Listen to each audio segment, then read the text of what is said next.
on the right. Grill, Vinny Creekat, Elway Power Sports of Lincoln, and Action Plumbing, Heating, AC, and Electrical. Here's Valenti dropping back, fires a pass, and it's intercepted by the Huskers at the 25, Jay Foreman. And Foreman takes it down to the 19-yard line of Oklahoma. Another big play by the Black Shirts. On 93.7 The Ticket and theticketfm.com.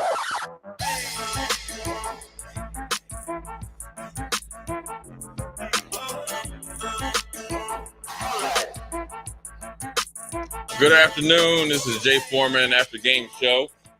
Husker game just 4 zeros on there. Obviously, unfortunately, you've been watching the game. Was not the best effort, best outcome, obviously, for Nebraska. Was a lot on the line. You got to give congratulations to Michigan State to pull out a victory. You know, it was a victory that was not, I'm assuming wasn't expected, but they went out and earned it, and they beat us. We did not play well. Disappointing because you had the carrot of 6 wins, and it was just looked like a little bit of a flat performance overall.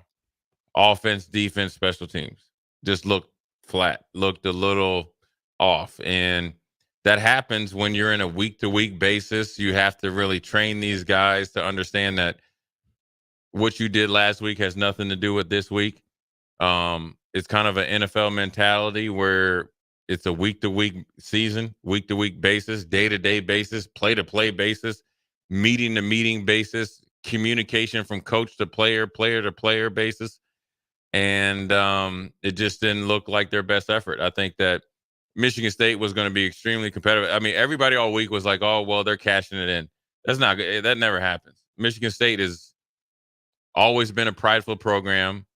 The defense had gotten better. They've been playing hard. And if you aren't on your game, meaning if you don't give them an inch, they will break. But if the longer that you keep them around by lack of execution, lack of energy, lack of taking their confidence away, the more confidence they will gain. Now, by no means are they an offensive juggernaut or a team of a juggernaut, but a team like that, the most important thing is to play hard, play steady, and stay out of your own way. We didn't do any of those, especially in the first quarter. And some of the things that we didn't do in the first quarter came back and bite us in the butt, in the sense of, yes, we went into halftime 10-10. We were lucky to do that, considering I feel how bad we didn't play or not play up to our expectations and let ourselves down. Michigan State came out in the second half, and you know a team like this, when they're in third or second and long, they're not going for first downs. Yeah. They're going for touchdowns because they have nothing to lose. There is nothing that they're going to gain out of the rest of the season. And so you have to understand the mentality in order to defend them. And we just didn't do that today. And, I think the biggest thing is, yes, the fans are going to be upset. Us adults are, people that evaluate the game are going to, be upset. But more importantly, the players let themselves down. Mm-hmm. And that's more that they're the ones that go to practice every day.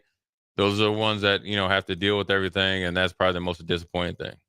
Yeah, a really, really disappointing performance. You just look at some of the general statistics. Michigan State outgained Nebraska 295 total yards to 283. Nebraska did have 154 rushing yards compared to Michigan State, who had just 63. How about this? No penalties for the Huskers today, but Michigan State had 7. And Nebraska's defense held Michigan State to 3 of 14 on third downs. But there just weren't a whole lot of chunk plays. Like Nebraska, up until the Heinrich Harburg run at the end, they didn't have an explosive play. Michigan State was able to, at times, just a little bit of a disappointing performance, because Nebraska, it just feels like they don't know who to go to in crunch time. It's not only that. I think Michigan State had timely plays. If you think of the Alante Brown, kind of reverse throwback, the other one, they got timely plays, not necessarily like slit your throat plays to dagger in the heart, but enough gut punches to where they got the ball into field goal range and then get a touchdown. Mm-hmm. I think the most disappointing series of the whole game was the first time that Michigan State had the ball. Clearly 2 or 3 defensive busts.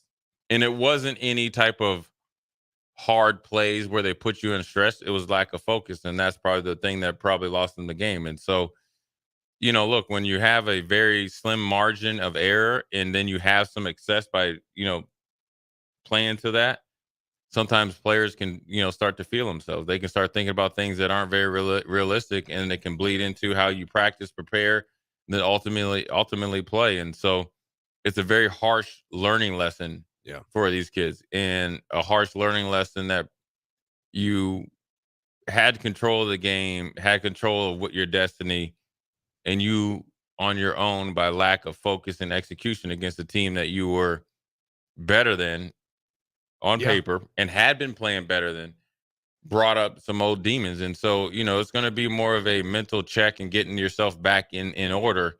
Anytime you go on the road, the game is going to be harder. Anytime you play a team that's desperate and back against the wall, it could be harder. And with Michigan State, that they were going to play hard. Their defense was going to play hard and have been playing hard. They just got worn out last week against Minnesota. Yeah. And we weren't at our top of our game defensively, even though they went 3 of 14 on third down. We just didn't look crisp. And that's actually a, feather in the cap for the defense, that we know that they can play a lot better than they played, this week. And it came back to bite us in the butt. I think when you look at the defense, one thing that you just wish Nebraska would have done better, they had no pressure on the quarterback. They finished the game with 3 sacks. But for Hauser back there, the quarterback for Michigan State, 2 of those 3 sacks for Nebraska's defense came on the same drive at the start of the fourth quarter. And it was one by Cameron Lenhart, one by James Williams. Yeah. Other than that, Nebraska didn't apply pressure to the quarterback at all. Yeah. They allowed Caton Hauser to either stand back and make an accurate ball, many times to the opposite side of the field. But then also they would allow Caton Hauser to scramble and get some yards with his legs. Nebraska just can't apply pressure. We talked about it before we started, Jay. You rarely heard Ty Robinson today. You didn't see much Nash Hutmaker, today. There just wasn't a whole lot on the front 3, front 4, front 5. You had a couple, I think, MJ Sherman got the big holding call on him. So that's equivalent of a positive play. But overall, the defense just needed more urgency, more energy, to be more authoritative and be more of an alpha type of male mentality when you play in a game like this, because the defense has to lead the way. I always say, carry the pail of water uphill and not, have any drip out. So there was some leaky plays and they made some adjustments, but it just wasn't good enough.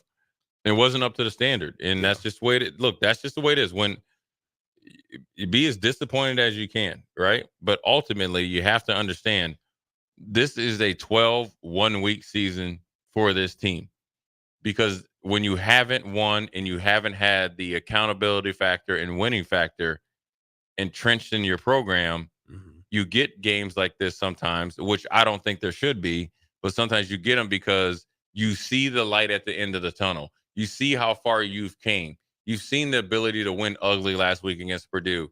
And sometimes that the things that really should have hurt you didn't. And then it pops up in your face and it becomes reality. Yeah. It's not a reality when you do the same things that you did this week, that you did last week or the week before, but you end up winning. And so right now it's a good reality check for a lot of the guys, and they got to go back to the lab. And it's not even about a schematic thing. Yes, you could talk about play calling and all that.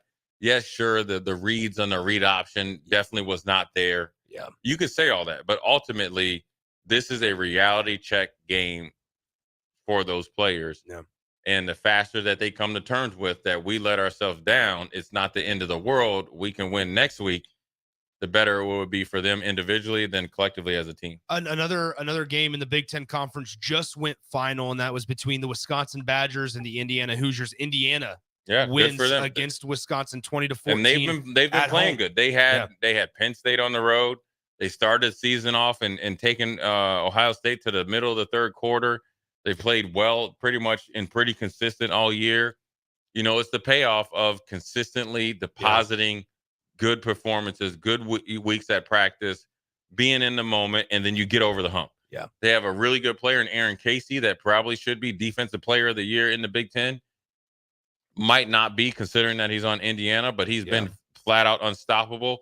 He has a host of other defenders that they got out of the portal that fits Tom Allen's defense, and you're able to beat a Wisconsin team without Braylon Allen and without their starting quarterback. There you go. And it's no different than Nebraska teeing it up next week against Maryland. You can't go back and dig up this Michigan State loss. Yeah. This thing is buried. It is signed, sealed, and delivered. It is registered with the county treasurer as a death in a loss. Now what you have to do is recognize how you lost that game, get immediately back to work, because I think they do practice tomorrow or do something tomorrow, and then attention to detail, the urgency and the standard has to be up, because even though it probably was on one end, probably from the coaches, the players got to start holding themselves accountable. So they got to make sure that they don't do this next week against Maryland. We're here for you guys. 402-464-5685. The Honda of Lincoln hotline and the Starter Heyman text line are both open to you guys. We'll field your calls and your texts all show long, as Jay and I will go up until about 4 o'clock or so before handing over the reins to Austin and Bach. Nebraska falls 20-17 against the Michigan State Spartans.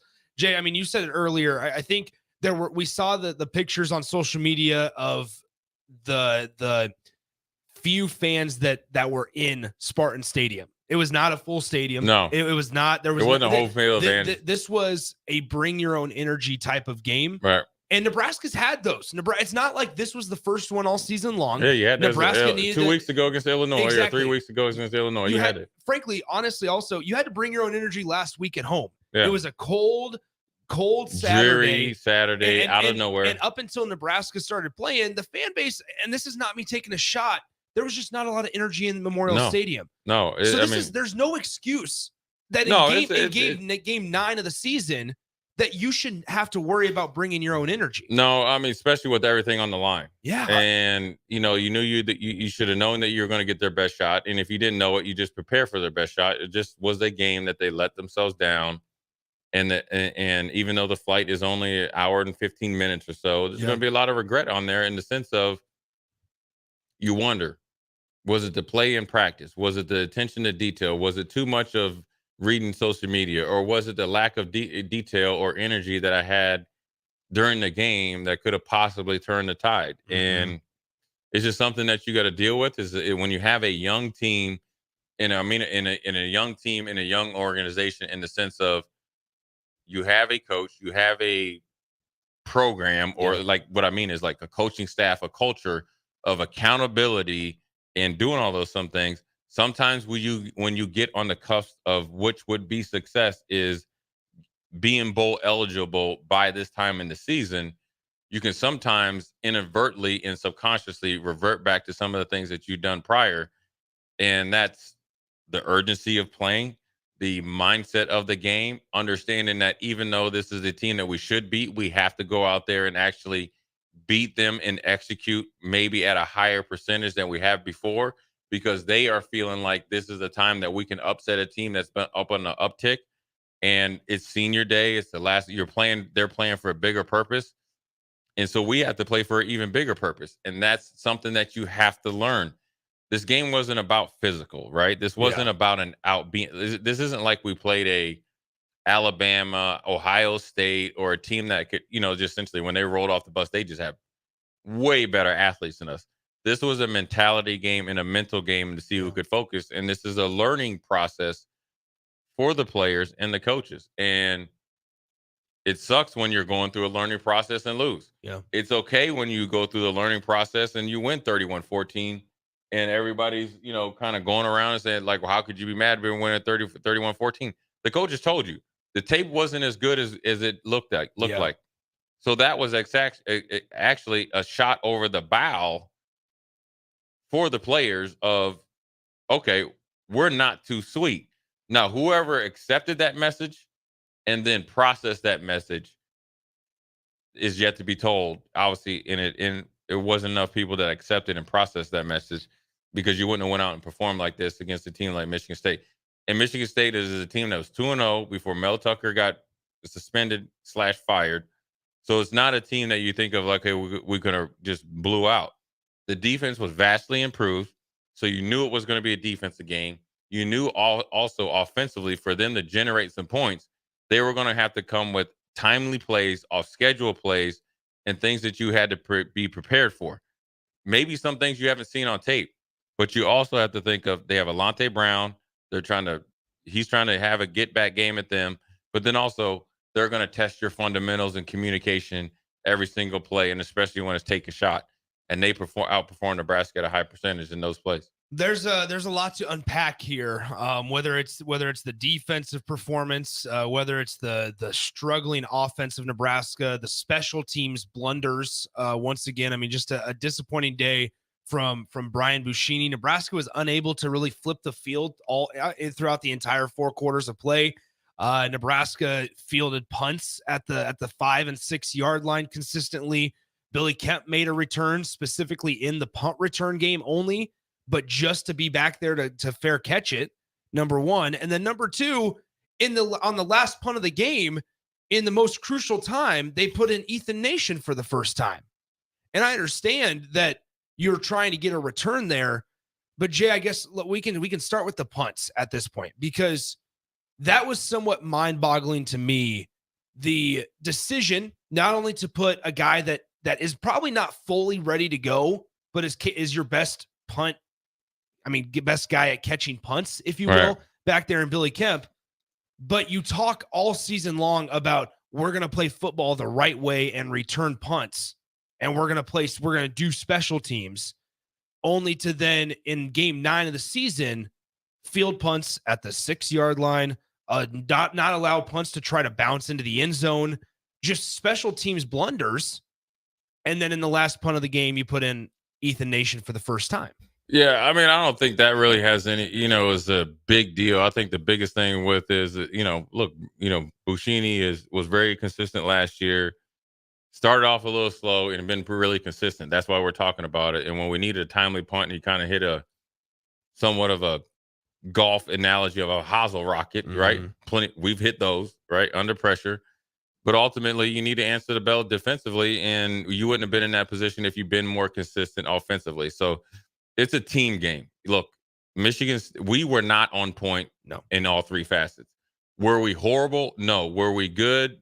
That's into the eye of the beholder. Really, that's just where we're at. And so it was a game where you had hoped that everybody just came with their game in 2 of the 3 phases. One, we didn't win any of them. You could probably argue maybe, defensively by the numbers, but then Michigan State has more turnovers and won the game. And so it's just one of those things that is extremely disappointing from where we stand. And especially me as being a former player, fan, or whatever you want to, whatever, hat you want to give me, is that for those players, I want them to experience what I knew was going to happen every single year.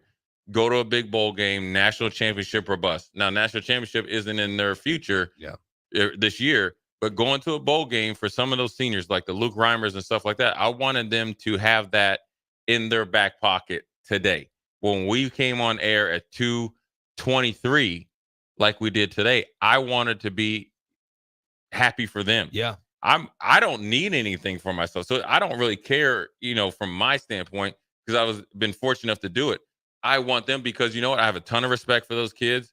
They stuck it out. They've been kind of, in a lot of ways, dealt a deck of cards that haven't been full. You know what I'm saying?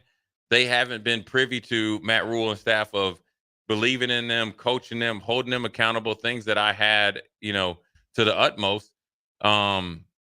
So, look, today was disappointing, but the good thing about it is, which is good, but you don't want to think this way, is that you have 3 more games. You got Maryland coming into here, wounded next weekend. Definitely a winnable game. And, quite frankly, you should be landing in Lincoln, once you get, back here, pissed off. Yeah. And not pissed off at Michigan State. The refs weren't very good. I think the refs were very lenient for Michigan State on offensive holding and defensive holding. Maybe just expect that on the road, but pissed off in the sense of, we let ourselves down and we've came so far and we didn't get over that hump. Here's an analogy before we go to break. I always say this team and this program is at the point of when you take off in a plane, right? There might be some turbulence, right? And then now you've gotten to the point that's 5 wins. Yeah. But you're starting to go through a cloudy part. And we've all been on planes. It might be dark and you just be going play. So there's air pockets, right? Yeah. But you have to either sit there and take the punches or really put that throttle down and go through the turbulence and get to it at the top of the clouds. It's sunny. That's the bowl game. That's 7, 8, 9, 10 wins consistently. And so they just have to get to that point to where they're willing to let it all hang out. Playing too conservative never gets you anywhere, because I always tell players that I coach in basketball, if you don't give me everything, it's no different than giving me nothing. Yeah. Because if you give me nothing, we kind of can forecast what's going to happen.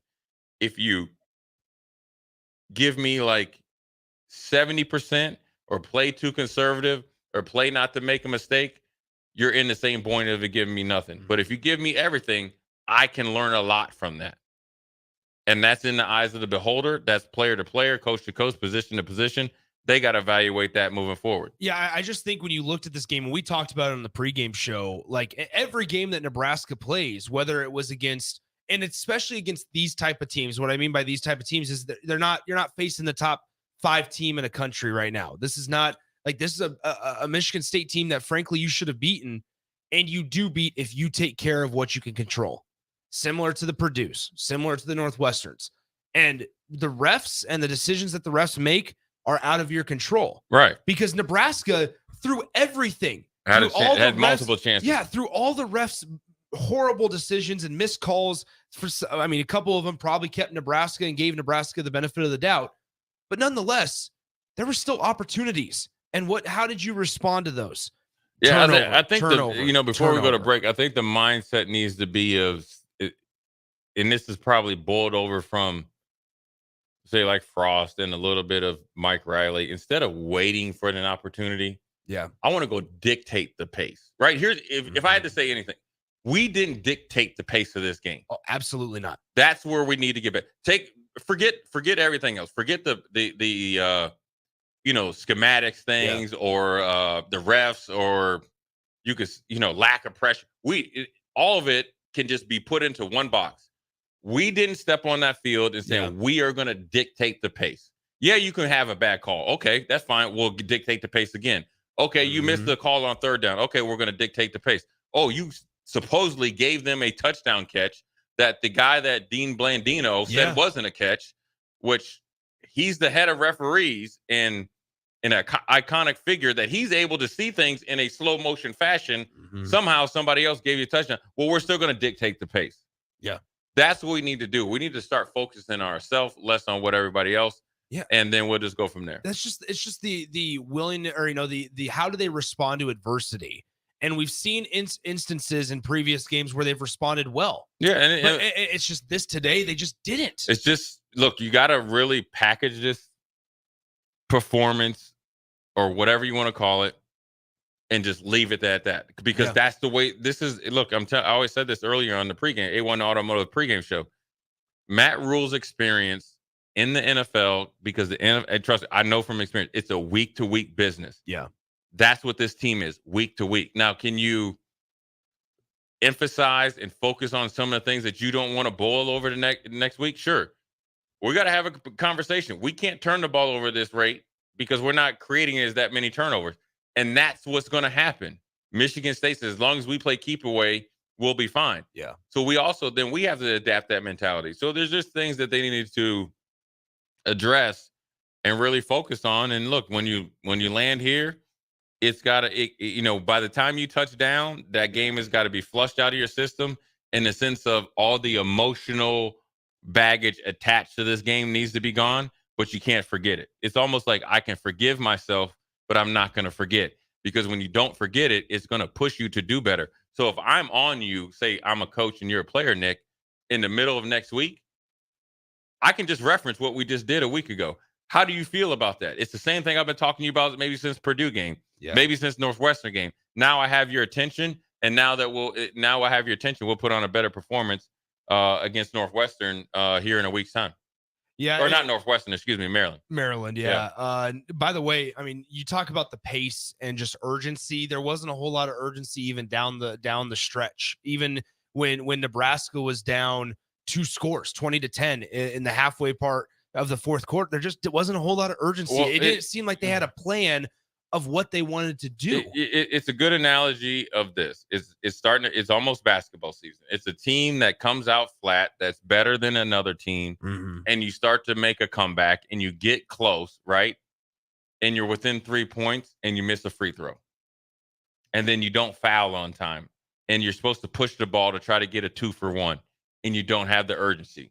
That's the analogy right there. We didn't have the urgency and the attention to detail all go into the same box in the same place, because if you have urgency, you'll have their attention to detail, the game management and the time of the possession and the time of the game will all flow together. So it's just something that they got to come to terms with and, really emphasize, but then also, step up and be better at, because some of the things that Michigan State did defensively against our offense, even though Maryland's defense isn't, 85 Bears-ish, they're going to try to do next week because they've seen it really work, on the road against Michigan State. Yeah. By the way, in that third quarter was a very important quarter, because as Jay said, I mean, that was also an opportunity to kind of reset the energy. You didn't come out in the first half with a whole lot of urgency.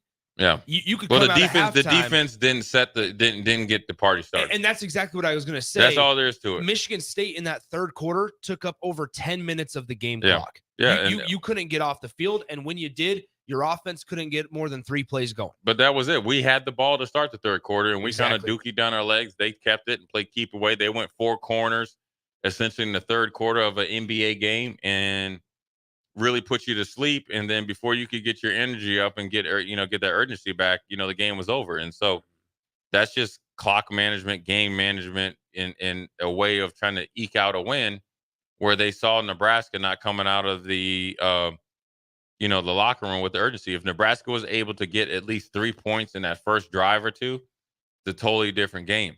And that's why points are a premium. That's why mindset, attitude, urgency is even higher than that, because talent-wise, you're not going to be out-talented down the stretch. It's going to come down to mentality, execution, and mindset these next 3 games. All right, so once again, 402-464-5685. I'm sure we're going to hear from Matt Rule here in just a few minutes. We'll also field your texts and calls. Let's go ahead and take a break, Jay. When we come back, let's go to the text line, because we have a lot of opinions and thoughts on the text line that we definitely want to get to, as well as any phone calls that come in over the next couple of minutes. And then truly in the 3 o'clock hour, we can really listen to Matt Rule talk a little bit about the quarterback, because the quarterback certainly was one of the many positions and situations that struggled today. But go ahead, Jay, send us away. Well, we're going to go to break. We're going to come back and then maybe get some Matt Rule audio, or we'll hear the audio and then tell you what you said, and then we'll evaluate that. But this is Jay Foreman Postgame Show, I think brought to you by Tanner's, and we'll be right back. Ever wish you had another light switch on the other side of the room on a dark night? How much better would you sleep at night if you had a ceiling fan in your room? The High Electric Service Department is here to make your electrical what-ifs a reality. Whether you're looking to replace some outdated light fixtures or brighten up your counters with under-cabinet lighting, High Electric can handle all types of residential electrical installations and services. Give Erica a call at 402-466-6606 or visit high-electric.com to get started. If you struggle with joint pain, there's good news. You don't need surgery to get back to full health. South Point Medical and Aesthetics offers breakthrough non-surgical options for treatment of moderate to severe joint pain. Our patients experience little to no downtime from our procedures, and the results are remarkable. They've had 14 years of successful treatments with patients from 35 states because of an effective word-of-mouth traffic. Learn more about how you can get lasting results for joint pain today at southpointmedical.com or call 402-323-8400.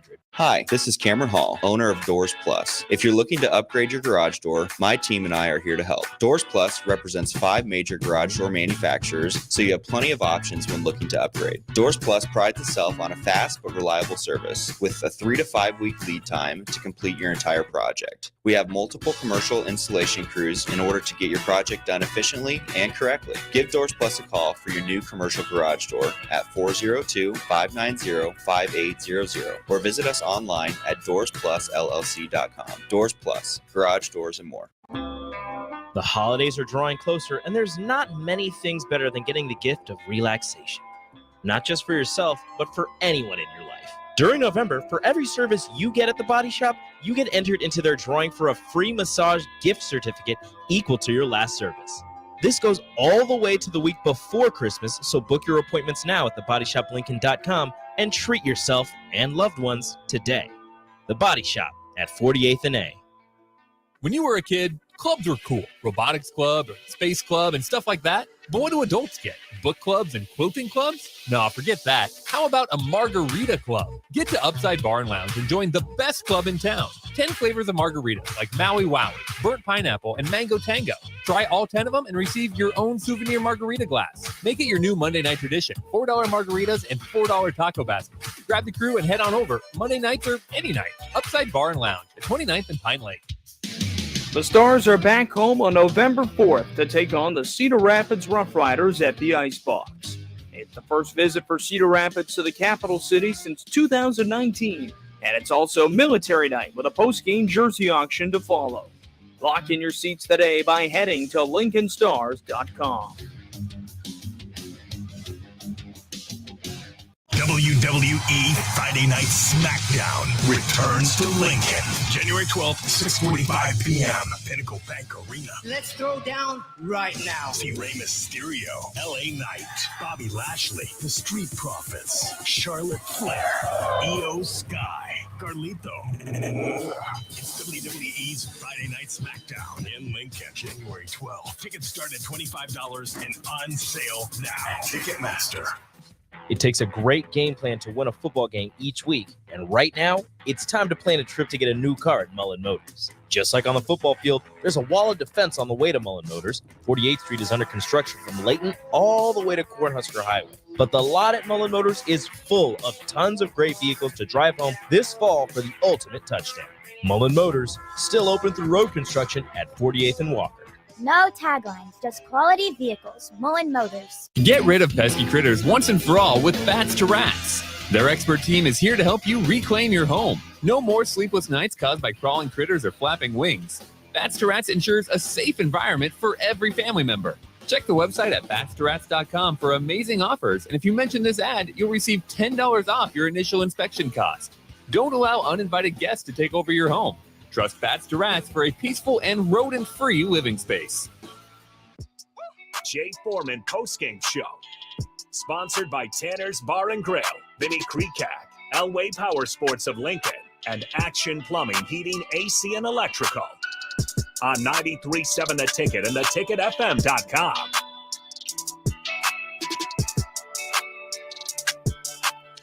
What up? We got the Jay Foreman post-game show. We are here at the bottom of the 2 o'clock hour. First 30 minutes down the hatch. Hopefully out of our system here pretty good. Matt Rule is at the podium talking about one thing I heard when I walked into the producer's studio behind us is that you just didn't have it today. Just didn't have our, I guess A game. Couldn't break through, and that's the perfect description of it. One thing about Matt Rule, I think he's very aware of the situation, the team, the program, and knew it just was not our best effort. And we couldn't make that play or have that series or be consistent enough for back-to-back series or back-to-back situational football. That means offense, defense, special teams to put us in position to, get ahead of the chains, ahead of the scoreboard, and possibly, win the game. And so it's, definitely disappointing. I mean, anytime you lose is disappointing, you know what I'm saying? There's never a time that when you lose at something that you put so much into and work for that you lose or that you feel, okay, oh yeah, I'm cool with that. Right. And, especially when it's the situation of it where you feel like you can really do something that hadn't been done. It would have been a pretty good feat for a coach coming in here, less than a year ago and putting together a team, dealing with injuries, dealing with the situation of the football program that's been going in this direction, for quite some time. And today was a day a big step in the right direction. So, ultimately, there's a lot of things that you can unpack, right? I'm a firm believer that the defense is good enough against this offense of Michigan State that you could have possibly pitched a shutout.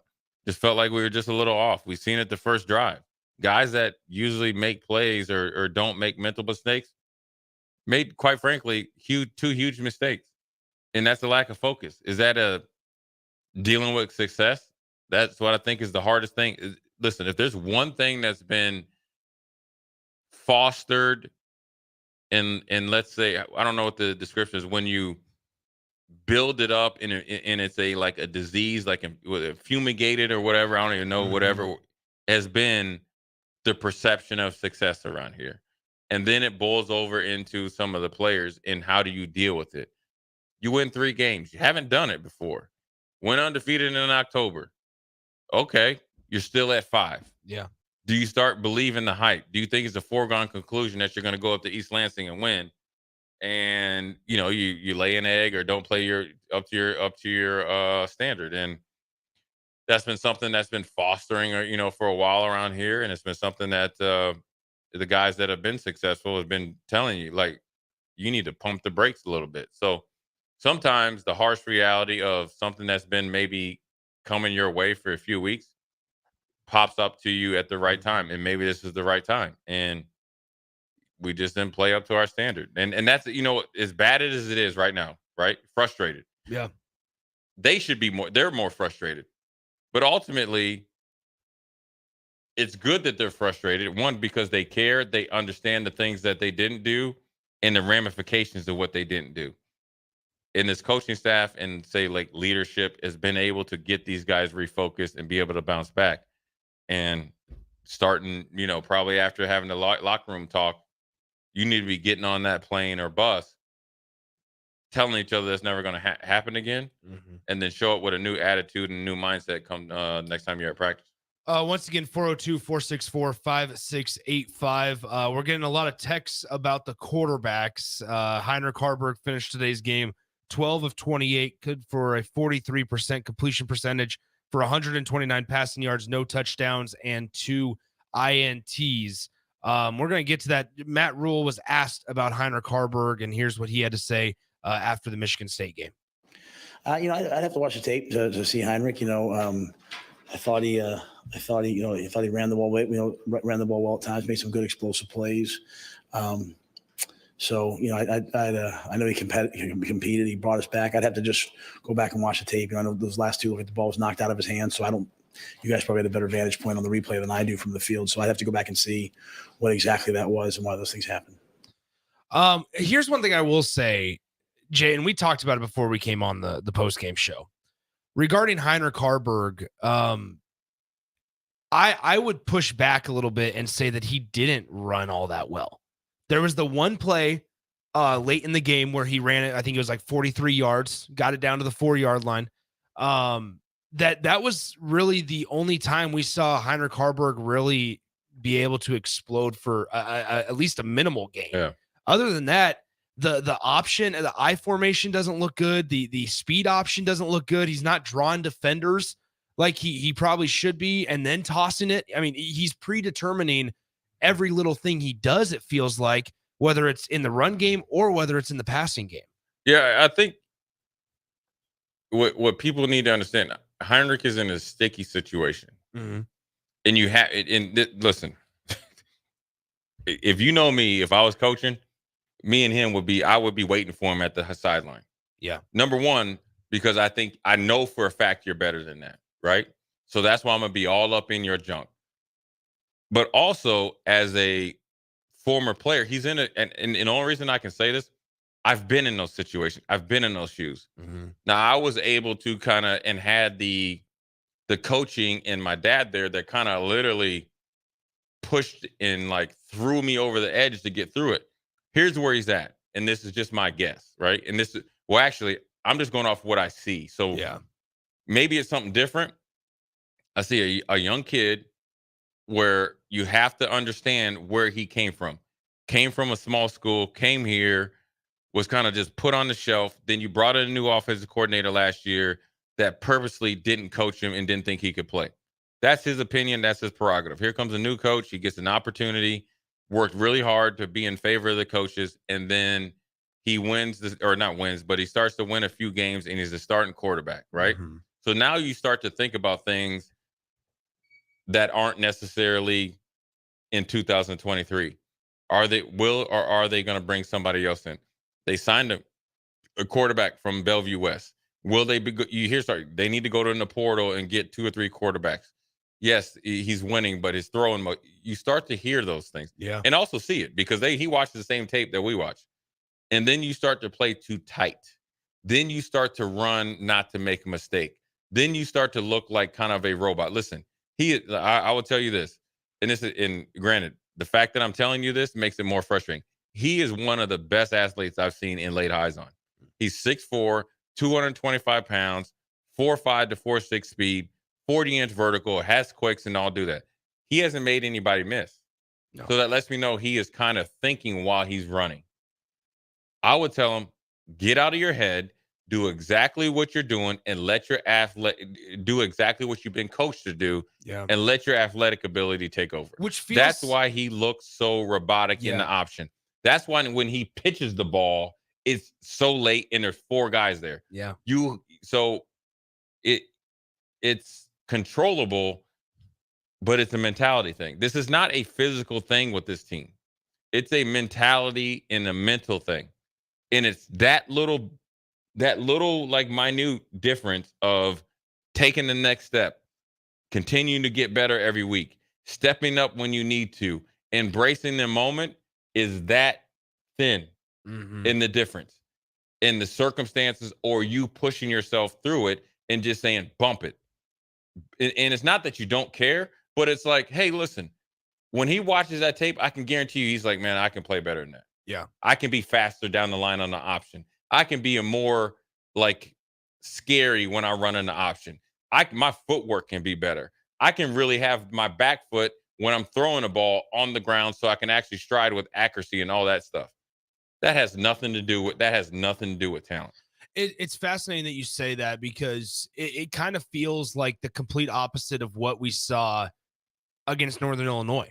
And obviously the opponent is a little bit better in Michigan State. And the situation is different too. The situation is there's more pressure. Things has changed. But instead of him trying to, because we saw it when he's lowering his shoulder, when he's running hard, when he ran in Northern Illinois, it looked completely different. Right. Because he's fighting for an opportunity to play in that case rather than trying to salvage his job.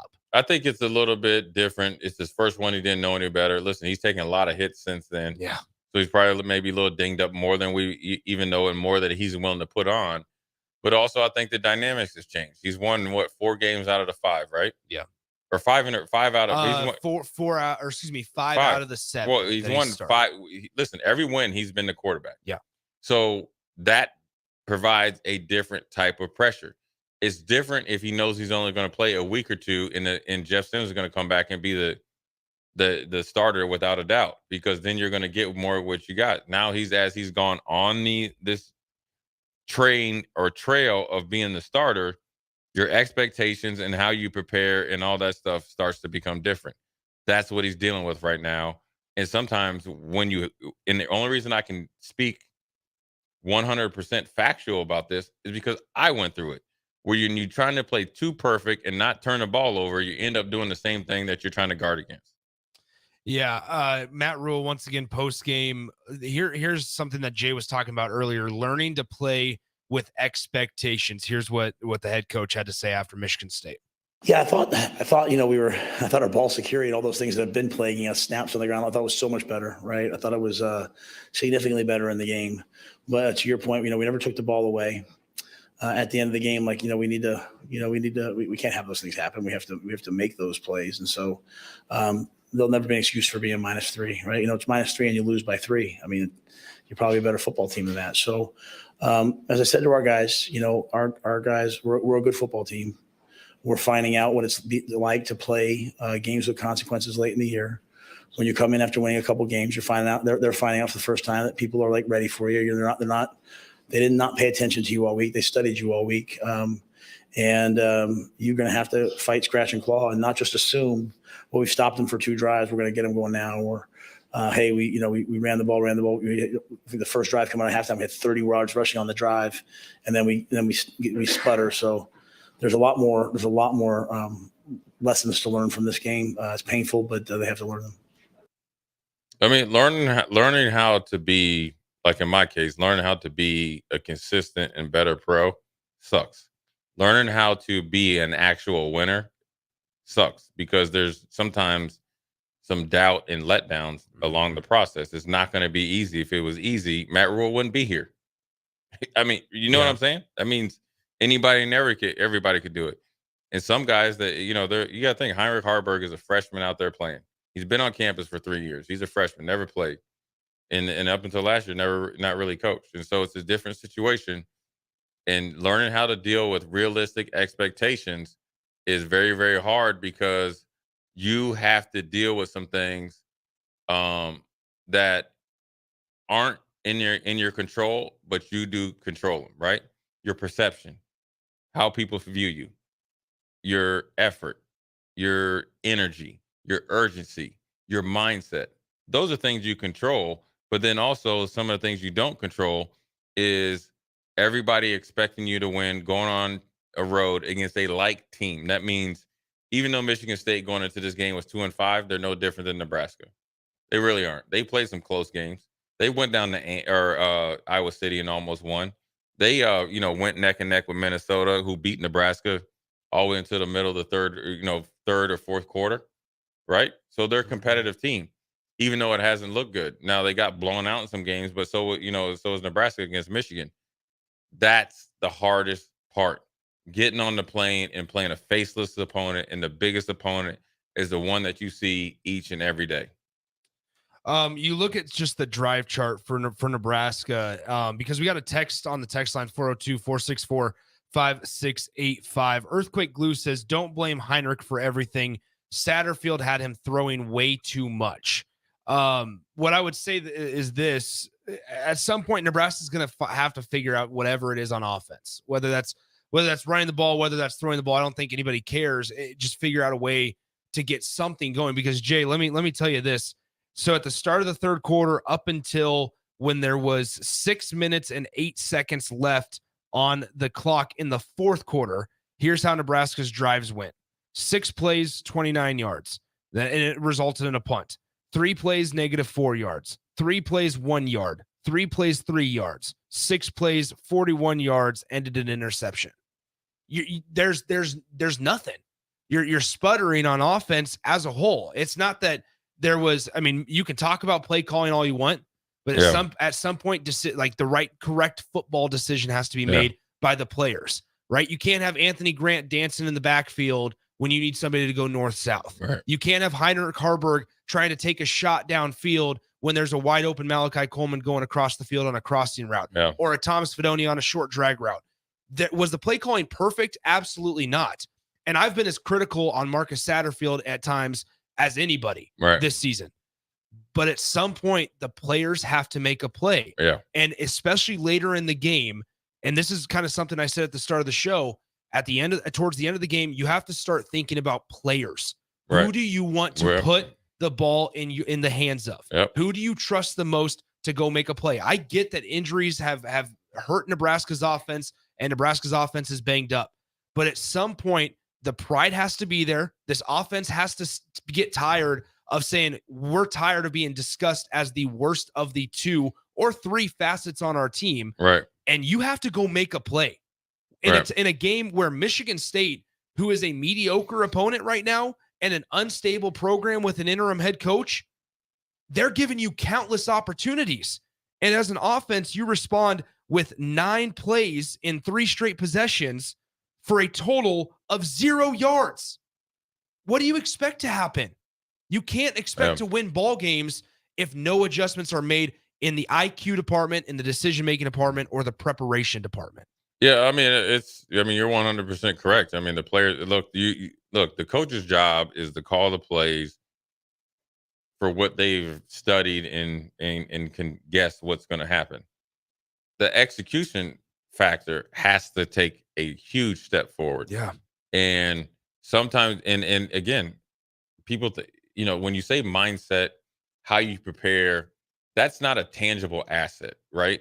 You know what I'm saying? Because tangible assets to the regular fan is me throwing it to Nick for an 80-yard bomb. Yeah. That's tangible.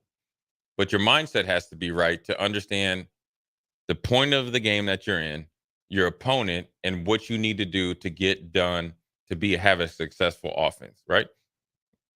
Take whether you think Marcus Satterfield or the caller or the texter thought it was too much. Yeah. Here's the perk. Okay, you're calling it. That doesn't mean that doesn't mean everybody was covered. Yeah. Right? So you can't really say it was too many pass plays because there was a couple guys that were open. It just wasn't executed to high enough percentage. And there's also no excuse for the inability to pass. I mean, because it just looks somewhat, there's just no ability to throw at all on a very friendly day for throwing the ball. I mean, you're talking in the early months or early days of November, it's 48 degrees and 0 wind. Less than 5 miles per hour of wind. Yeah, weather wasn't a factor. It was just Nebraska was off. The execution wasn't at a high enough percentage on a consistent basis. It just wasn't. The rhythm was off, whether you want to say play calling and all that. Okay, yeah, I could deal with it. I can understand that, but also can think the only thing I would say is maybe the compilation of plays. Yeah. When you were calling it, when you were doing it, right? Okay, like the rhythm of plays. Personnel as well can be on the coach. You could do all that, but really at the end of the day, if you called 100 pass plays and there's guys running open, your job is to hit them. Yeah, and exactly. Then you know what else? Your job is to catch it. There's a big third down. I think a receiver missed it right in his hands. Alex Bulk, that was okay. So you got to beat press coverage. That's what they're going to play. They've shown you we're going to be up in your face all game. And we're going to sell out against the run. Win. Yeah. Okay, you won. Now guess what you got to do when you win? Catch it. That has nothing to do with play calling. Yeah. That has to do with execution. So the execution and then also taking what the defense is willing to give you and just making a simple play has to be infused into a few guys. And that happens. And the mindset, here's what I talk about mindset. Your mindset in the I guess say 20 to 20, or say from the 20-yard, your own 20-yard line into the opponent's, let's say 30-yard line is different than when you're 30 and going in. Your mindset is different if you have the ball starting at the 40-yard line from a punt or a turnover versus starting at your own 4-yard line. Your mindset in execution has to be different. Your mindset during a 2-minute drill or 4-minute drill going into halftime is different than coming out of halftime. There's like 10 different types of mindset you have to have. That's what makes sports hard. So, look, I see it right there. Austin, we got our first caller in, man. Look, I think people are probably still like confused that we did lose the game and they're probably, drinking right now. But we got Tony on the line. Tony, what's happening? What up, Jay? How are you? I'm doing all right. How about yourself? Hey, I'm doing good, brother. Hey, I want to talk about Harburg and his development throughout the season, and if you think we should continue down this path or try something different. Yeah, that's a good question. I think it's Tony was right. Is like I think it's going to be something that's going to be discussed. I think, look, for me as a player, and I've had plenty of bad games, right? So it's easy to get on here and act like I've never missed a tackle or something. You don't want the hook to be so quick because you didn't play up the standard. But I think that I would venture to say that could we have blocked better? Could we have got over? Could we have more energy in our route running? I could say that the urgency in route running wasn't there. Right. And that's a learning process because you have some young guys that, quite frankly, would be in the state playoffs. And we're just coming down the stretch of the season. The freshman guys. Yeah. We had guys drop balls. We had guys not get open fast enough. Right. But then the quarterback has some inaccuracy issues. I think you always coach all the quarterbacks, getting them ready to play. But I think you do maybe emphasize that we got to do some of the small things better because those small things, when Heinrich does them right, lead to big things. So I wouldn't hook them right quick. I would definitely start to talk to them differently. You know what I mean? And that's not like do it or else. When I just talked about the probably 10 to 12 different mindsets you could possibly have in a game, that's what I would probably approach them with. All right, what are you thinking right here? I'd watch this game. Tell me what you're thinking right here. Okay, this is what you're thinking. Okay, well, let's think about like this. How much more positive an outcome would be if we would have thought about like this? Then I would say, you know what, what's your mindset right now? Yeah, that's actually right. Even though it didn't work out, that's the right mindset and execution. Start to do it that way, then you get in, then also double down with the fundamentals, because even if his thought process is right, the fundamentals of throwing the football need to be a little bit tighter, especially in the beginning of the game. I think he's coming out a little bit too jacked up. Like jacked. Like, I mean, his mentality is of like a linebacker. And that's where you kind of speed up. I always say in basketball, play fast, not in a hurry. That's how I would do it with them. But then also I would be obviously coaching the other quarterbacks to make sure they're ready. And then if they show vast improvement, have no problem putting them in the game. Before we get to break, I mean, Jay, you and I have talked about this a ton on various programs, whether it's the Daily Show, whether it's high school football, whether it's now the postgame show. Quarterback in this day and age of college football is so important to get that decision right. And today was an example of where if a staff misses on a quarterback or isn't necessarily 100% certain on their guy, it can kill your program or a game in the most crucial moments. And we saw that down the stretch today in the lack of execution, in maybe the lack of confidence that the staff has in a quarterback or their offense in general. It can truly hinder some progress that could potentially be made. Yeah, I mean, it can. I wouldn't draw that blanket conclusion so quickly. I think the way that they've handled some of the quarterbacks that not this staff, prior staff, is the two guys that are on the roster still from prior staff. The way that they were handled, I think that's exactly what I mean. that effect you're seeing, because we're seeing the lasting effect of how they handled Heinrich Harburg and Chuba. Right. I think that is 100% correctly. Yeah, 100% correct. Excuse me. But right now, when you're in the arena, and I call it in the arena because you're in the match, right? You're in a boxing match. You're in the arena. You just you recognize that, but that's something you assess in the off season.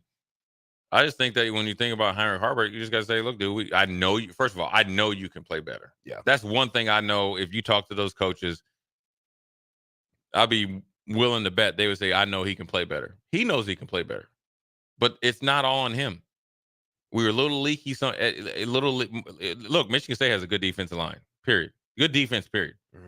Not by stat-wise, but they do, right? In stats, sometimes if you're on the field for 80 plays, you're not going to be able to have good stats, because the offense has been, so anemic. So it was a little bit leaky up front. We missed a couple plays to where we didn't block it at the skill position well, as good as we have been. Well, some of that's on us. Some of it's on Michigan State, right? So thinking about quarterback play, all of it's, it's all together, because say we run a wide receiver screen and I miss the play. Well, now we're behind the chains, right? When if I make my block, you get 4 or 5 yards. Now we're on time, on schedule, and either even with the chains or ahead of the chains, right?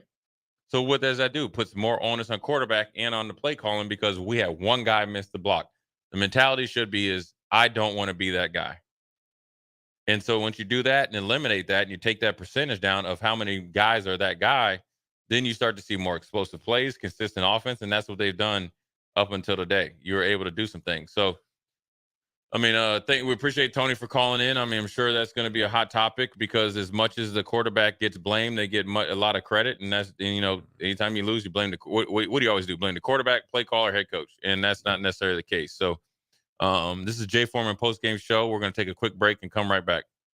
It takes a great game plan to win a football game each week. And right now, it's time to plan a trip to get a new car at Mullen Motors. Just like on the football field, there's a wall of defense on the way to Mullen Motors. 48th Street is under construction from Layton all the way to Cornhusker Highway. But the lot at Mullen Motors is full of tons of great vehicles to drive home this fall for the ultimate touchdown. Mullen Motors, still open through road construction at 48th and Walker. No taglines, just quality vehicles. Mullen Motors. This is Chris Elger, loan originator at Lincoln Federal. With over 20 years in the industry, I have found it's extremely gratifying to solve my customers' home financing needs and then show them the options and strategies available for them to fulfill their goals. But my biggest reward comes when I watch my valued customers experience the American dream of home ownership and move into their new home. Talk with me about your home loan at Lincoln Federal and Go Big Red. Member FDIC, Equal Housing Lender. Personal banking like you remember. Living life to its fullest is just a free consultation away. If you're living with symptoms that you can't shake, then bring your low energy, brain fog, belly fat, grumpiness, muscle loss, and low libido to Limitless Male. We have the expertise to get rid of your symptoms. This is what Limitless Male does all day, every day. You won't find another men's clinic like Limitless Male. We know what you're going through. We know how to fix it. Schedule a free consult at limitlessmale.com. Get rid of pesky critters once and for all with Bats to Rats. Their expert team is here to help you reclaim your home. No more sleepless nights caused by crawling critters or flapping wings. Bats to Rats ensures a safe environment for every family member. Check the website at batstoRats.com for amazing offers, and if you mention this ad, you'll receive $10 off your initial inspection cost. Don't allow uninvited guests to take over your home. Trust Bats to Rats for a peaceful and rodent-free living space. WWE Friday Night SmackDown returns to Lincoln, January 12th, 6:45 p.m. Pinnacle Bank Arena. Let's throw down right now. See Rey Mysterio, LA Knight, Bobby Lashley, The Street Profits, Charlotte Flair, Io Sky, Carlito, and more. It's WWE's Friday Night SmackDown in Lincoln, January 12th. Tickets start at $25 and on sale now. Ticketmaster. It's the best time of the year to order a new John Deere self-propelled windrower from Landmark Implement during the early order program. Hay harvest is a race against time. Order a new John Deere self-propelled windrower to harvest your hay quickly and efficiently while promoting quick dry down for high-quality hay. Now is the time to lock in the best price of the year. Contact your local Landmark location for full details on a new self-propelled windrower and experience the Landmark difference. Winter is fast approaching. Have you winterized your sprinklers yet? If not, get it scheduled as soon as possible with Penner Sprinkler and Lawn before damage occurs that could turn an unfortunate winter into a rough spring ahead for your system. Plus, they are already scheduling installs for sprinkler systems for next year and all other lawn care needs. Call Penner Sprinkler and Lawn today at 402-413-1215. That's 402-413-1215. Penner Sprinkler and Lawn. Elway Power Sports of Lincoln will have you scoring big on savings with up to $3,000 off CF Moto side-by-sides and ATVs. Whether you're looking for a work-tough U-Force or a performance-ready Z-Force, CF Moto has a machine made for you all under one roof at their new 27th and I-80 location. And don't miss their Black Saturday sales event on November 25th with doorbusters and specials throughout the store. Visit their website, elwaypslincoln.com for more details. If you're not going to Memorial Stadium for a home game and don't have any travel plans for away games, there's a great place in Omaha to catch the action, the Inner Rail Food Hall. There's plenty of space. The Backstretch Bar has amazing game specials on game days. $15 Blue Moon and Bud Light pitchers, $6 margaritas, and $6 Moscow Mules. And if you're hungry, take in some of their great options from their game day pizza specials. Do football game day right in the Inner Rail Food Hall in Exarban Village in Omaha. Garage doors can be expensive. Are you keeping yours in the best condition possible? This is Cameron Hall with Doors Plus. Doors Plus is a locally owned business that prides itself on the fast, reliable, and friendly service. Doors Plus offers flexible scheduling so you can book an appointment that fits your busy day. My team and I will come out to your property, both commercial and residential, and provide you with the necessary information you need to make sure your garage door is in working and smooth condition. Give Doors Plus a call today at 402-590-5800 to book an appointment and learn more about our preventative maintenance plans. Doors Plus, garage doors, and more. Action Plumbing, Heating, Air, and Electric brings exciting career opportunities for you or someone you know. They are now hiring plumbers, electricians, and HVAC techs and installers to continually build their professional team. They offer competitive pay and full benefits packages that include health, dental, vision, PTO, and 401k options. Action has created a positive team environment for over 50 years. Apply online at actionlincoln.com. So I switched my insurance to State Farm, and get this. I talked to an actual State Farm agent who lives in my actual town. And get this. My actual agent in my actual town gave me actual help with the coverage I needed. And get this. My actual agent in my actual town who gave me actual help actually knows my name. And get this. They actually say it's called service. Call your local State Farm agent, Vinny Krekak, at 402-474-1173. What do Tom Brady, Peyton Manning, Tiger Woods, and LeBron James have in common? They're all among the best athletes in their sports of all time. And they all do Pilates. Yep, Pilates is not just for women. It helps everyone to bring the muscles of the body into balance and help the mobility and strength in spine and joints. Pilates can help your golf game and anything else you do for fun. Do Pilates, do life. Check out Club Pilates in Lincoln today at 84th and Holdridge. Online at clubpilates.com/Lincoln or at 531-500-1456. If you struggle with joint pain, there's good news. You don't need surgery to get back to full health. South Point Medical and Aesthetics offers breakthrough non-surgical options for treatment of moderate to severe joint pain. Our patients experience little to no downtime from our procedures, and the results are remarkable. They've had 14 years of successful treatments with patients from 35 states because of an effective word-of-mouth traffic. Learn more about how you can get lasting results for joint pain today at southpointmedical.com or call 402-323-8400. Jay Foreman Postgame Show. Sponsored by Tanner's Bar and Grill, Vinny Krekak, Elway Power Sports of Lincoln, and Action Plumbing, Heating, AC, and Electrical. On 93.7 The Ticket and theticketfm.com. What up, Jay Foreman After Game Show? Another 30 minutes, and we're turning it over, I think, to DP and Bach. We're going to try to go to the text line. Nick, do we have any any text? We got a lot of stuff. Yeah, let's start reading some text, and then we'll kind of give a little bit of our opinion. Let's go. How about this? Bryce says, we give Iowa bleep for their terrible offense, but Nebraska's is worse. Can Heinrich Haarberg play better? I don't know if I believe that he can. That's what Bryce says. A.A. Ron says, definitely missing Casey Thompson in the passing game. I don't understand Heinrich Haarberg's throwing mechanics, sidearms, wobbly ducks, and he's lifting his back leg every time. None of the team had energy and juice today. It was clear nobody was sharp. Offense, defense, special teams, no energy. That comes from Joe in Boulder. It's unnamed texter says it's true that Heinrich Haarberg is inexperienced, but no amount of coaching or playing time is going to turn him into a 60% completion guy, which should be the low bar and not the standard. He doesn't have that ability.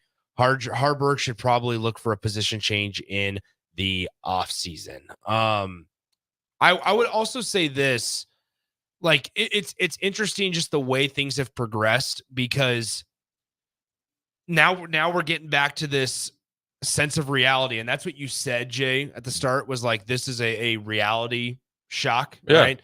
Mm-hmm. And we forgot, like, and this was something that we told. I remember sitting here with you at after Louisiana Tech, and Heinrich Haarberg won the 2 games. Nebraska was 500 going into Michigan, and everybody kind of was thrilled with Heinrich Haarberg's performances, because when compared to Jeff Sims at that point, he wasn't turning over the football at as high of a clip. Right. He wasn't making inaccurate passes. He was throwing the ball decently well against those opponents, and he was running it really hard, right? And Nebraska ultimately was getting victories. So everybody loved Heinrich Haarberg at that point. And I remember telling you, like, hey, we can't forget how this fan base viewed Heinrich Haarberg prior to these games. Well, now here we have it after Michigan State, and it feels like we're reverting back to previous seasons. I mean, just that's look, when you're roller coaster.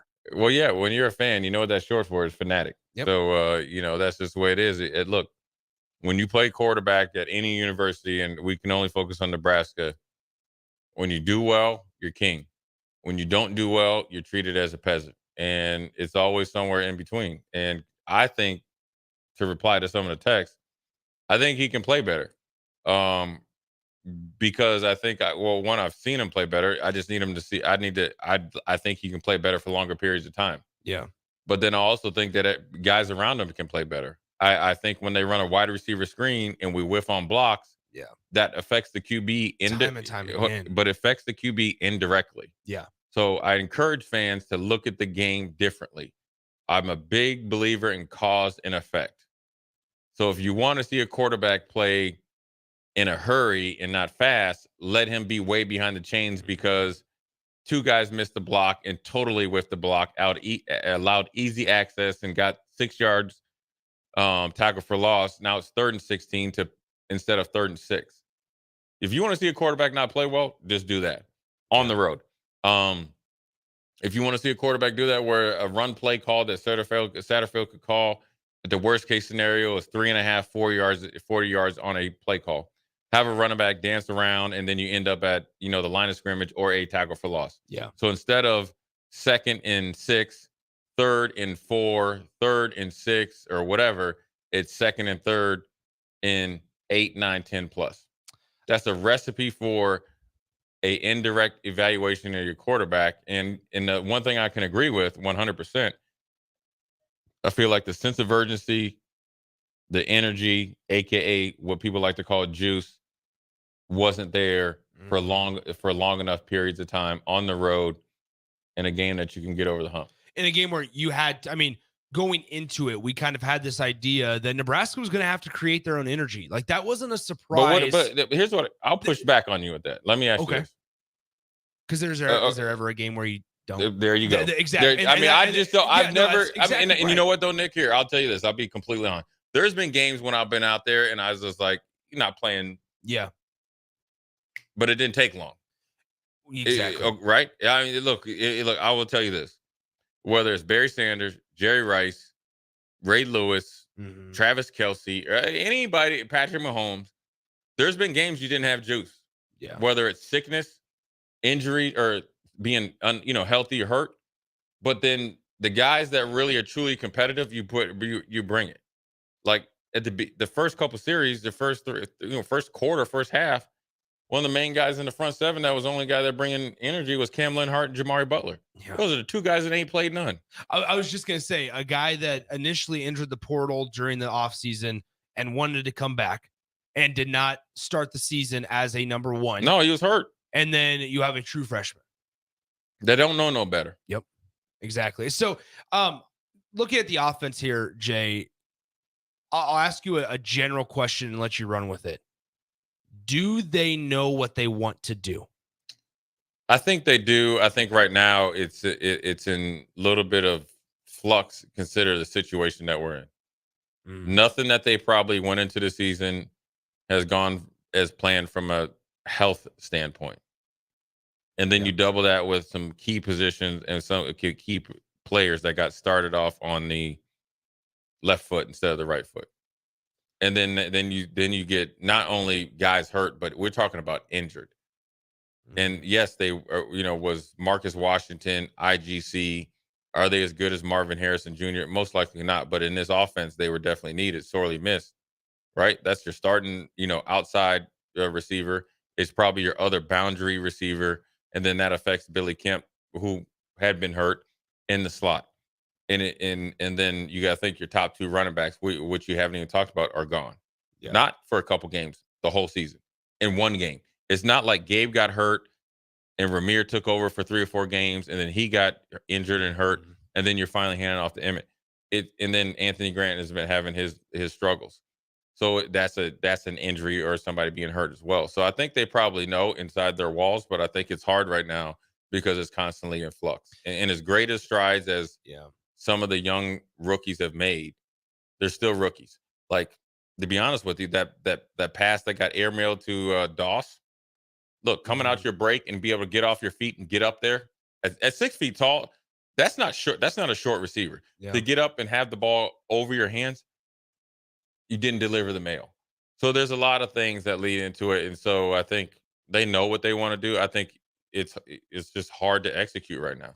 And go ahead. And if you want an analogy of it, sometimes so I coach AAU basketball. So going into a season, I might want to be an up-tempo, 5 out, push the ball, 4 out, shell offense, right? Well, here's an example. I had one of the kids that I was really dependent on really do well in track and go to state to track. I'm not going to stop you from excellence. Focus on track. I'll see you when you're done. That goes all the way pretty much to the end of the school year. We're already, starting the AAU season. So then that's one guy that hurts you. And then say another guy, you felt like that would develop and be ready to go, decides that he wants to play basketball a different way because his parent says so or his dad says so. Well, then that affects the flow of the game. Well, then you have to do a about face and deal with what you're dealing with. Well, then now I got to go get a 7th grader going into 8th grader to play with some 10th graders because he's in the program. Yeah. Well, now we got to actually pull back the way that we attack on offense. And that's what they're doing. That's what they're doing in a football way of dealing with the situations they're dealing with and trying to get the maximum out of the things that they are strategically giving these guys right now. I said this to you during the break. Later in the season here, as those younger guys get more experience, right? Because what is this, the 2nd or 3rd start for Malachi Coleman, 2nd for Jaden Doss, whatever the case may be. I'll be interested to see the personnel that they put out on the field, because there's certain situations where it's somewhat puzzling. They recruit to speed, but in situations where they need a speedy receiver to make a catch, they don't put the faster guys out there. They put the more experienced guys out there. And that's not me trying to take a shot at anybody.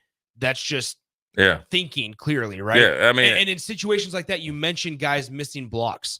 Well, speed and what they want to do on the perimeter can help make guys miss. But if you don't put your best athletes in that position, it makes it more difficult. And so you just kind of wonder, and I'm intrigued for 2 weeks from now, 3 weeks from now, if they make a bowl game next year, if we see that somewhat shift and adjust. I think you'll see it, but then also the guys that are out there need to make the blocks. Go make a play. Well, you got to make the blocks. I mean, if you're bigger than a nickel and you got to make that block. You got as much as if for an offensive skill player, you have pride and say, I don't want any drops, through the season. I want, like, say 2 drops through the whole season. That same pride needs to be about when you're blocking on the perimeter. Yes, it's hard, but when you have the physical advantage and you just don't get your hands on them, well, then that. And then as far as you're talking about maybe like with the bullet play, as far as when you need them to catch, look, the experienced guy is getting in there and he's probably better getting off the jam, because you got to think a lot of these high school players have not played in your face, man to man, nose to nose type of defenders for this amount of time and this, amount of plays. So you put somebody in there that's more experienced, he's able to get it. He just needs to catch it. That's all there is to it. You just got to make the plays. Once again, 402-464-5685. We got this from Bobcat before we take our final timeout. Bobcat says, excellent analysis and thought-provoking perspectives. You both are making an outstanding show despite no victory today. Thank you, Bobcat. Please comment on how the team can energize the running game. Thank you. That's Bobcat. I mean, there's different ways to do it. Maybe like be more steady. Listen, here's the thing is, the energizing run game, we just got to block better, right? Pad level, I think, was a little too high. Is that a fair assessment? Yeah. Okay. Yeah. Well, the defensive line at Michigan State was actually probably better overall. Purdue had 2 really good players, a kind of an edge guy and an off linebacker. Number 4 and number 5. Right. Really caused havoc. But the inside guys in second level weren't very good. Michigan State overall from their front 4 in their second level 3 is better than Purdue. So our pad level was a little bit too high to really gain some hay. So we need to be more efficient in how we're blocking.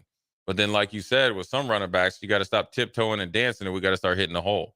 And maybe it's the stick with the run game a little bit more when you have, say, Emmett Johnson, a couple 11-yard gains, 6-yard gain. Maybe let's start, a little bit more of a bell cow here or there. But it's a lot to put on a freshman. So I think just the execution of the run game will be good, and maybe the timing of it. But ultimately, before we even talk about the timing of the run game and the amount of carries, our execution and pad level needed to be a little bit better. You look at the running game and you talk about guys dancing the bag. Like, at this point with this offense struggling the way they are, there needs to be a complete understanding from those running backs that, hey, at this point, any yards are good yards.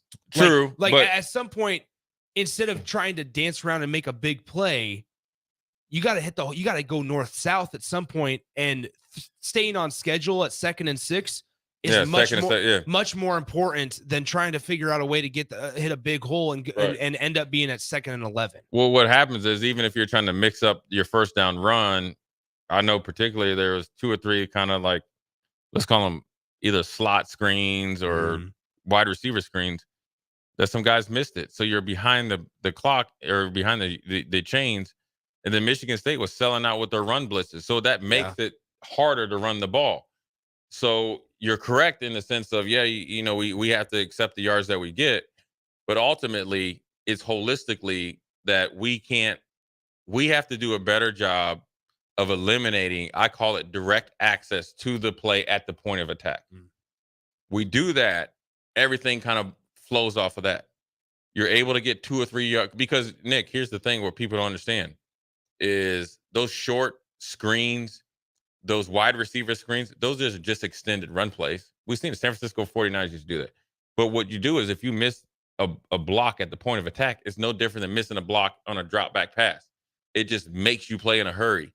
We don't play well in a hurry. We play well when we're playing fast and we're on time at the chains or ahead of the chains. That means we're getting positive yards on 1st and 2nd down. We're really, really good there.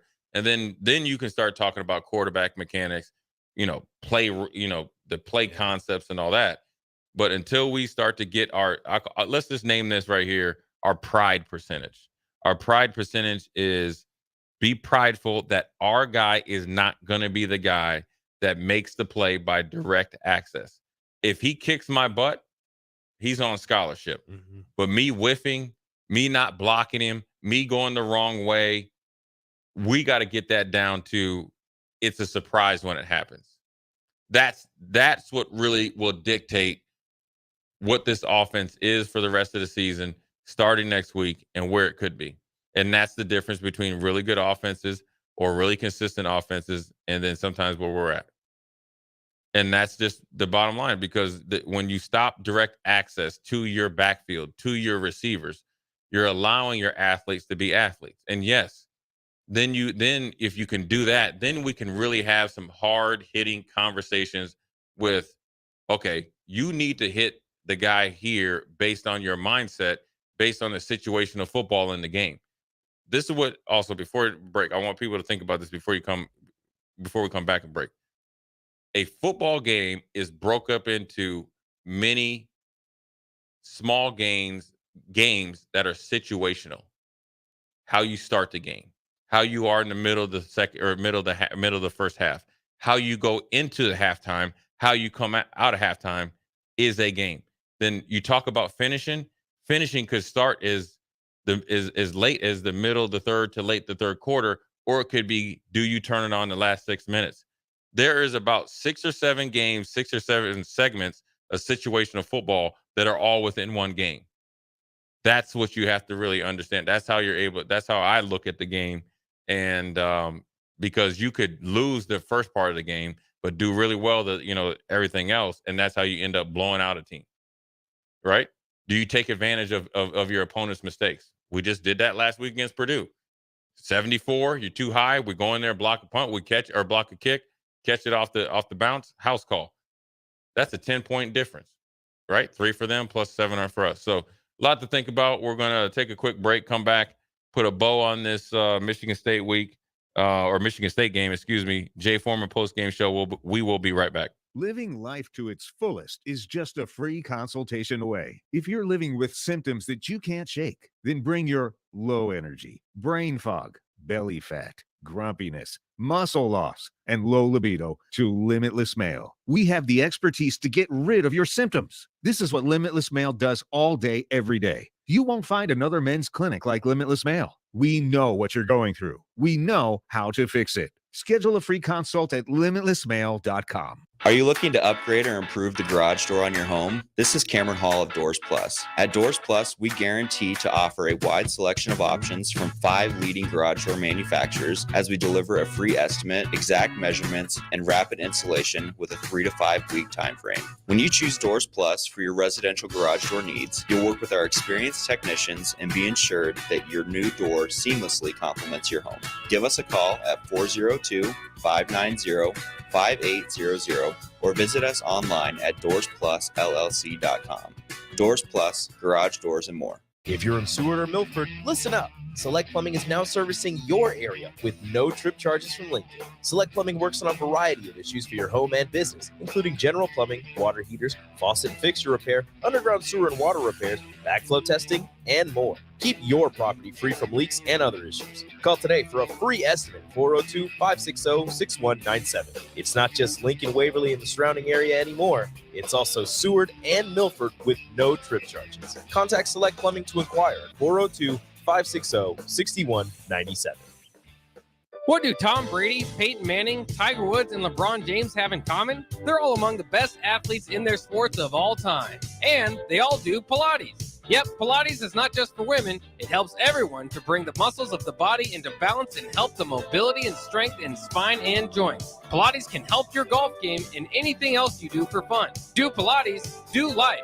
Check out Club Pilates in Lincoln today at 84th and Holdridge. Online at clubpilates.com/Lincoln or at 531-500-1456.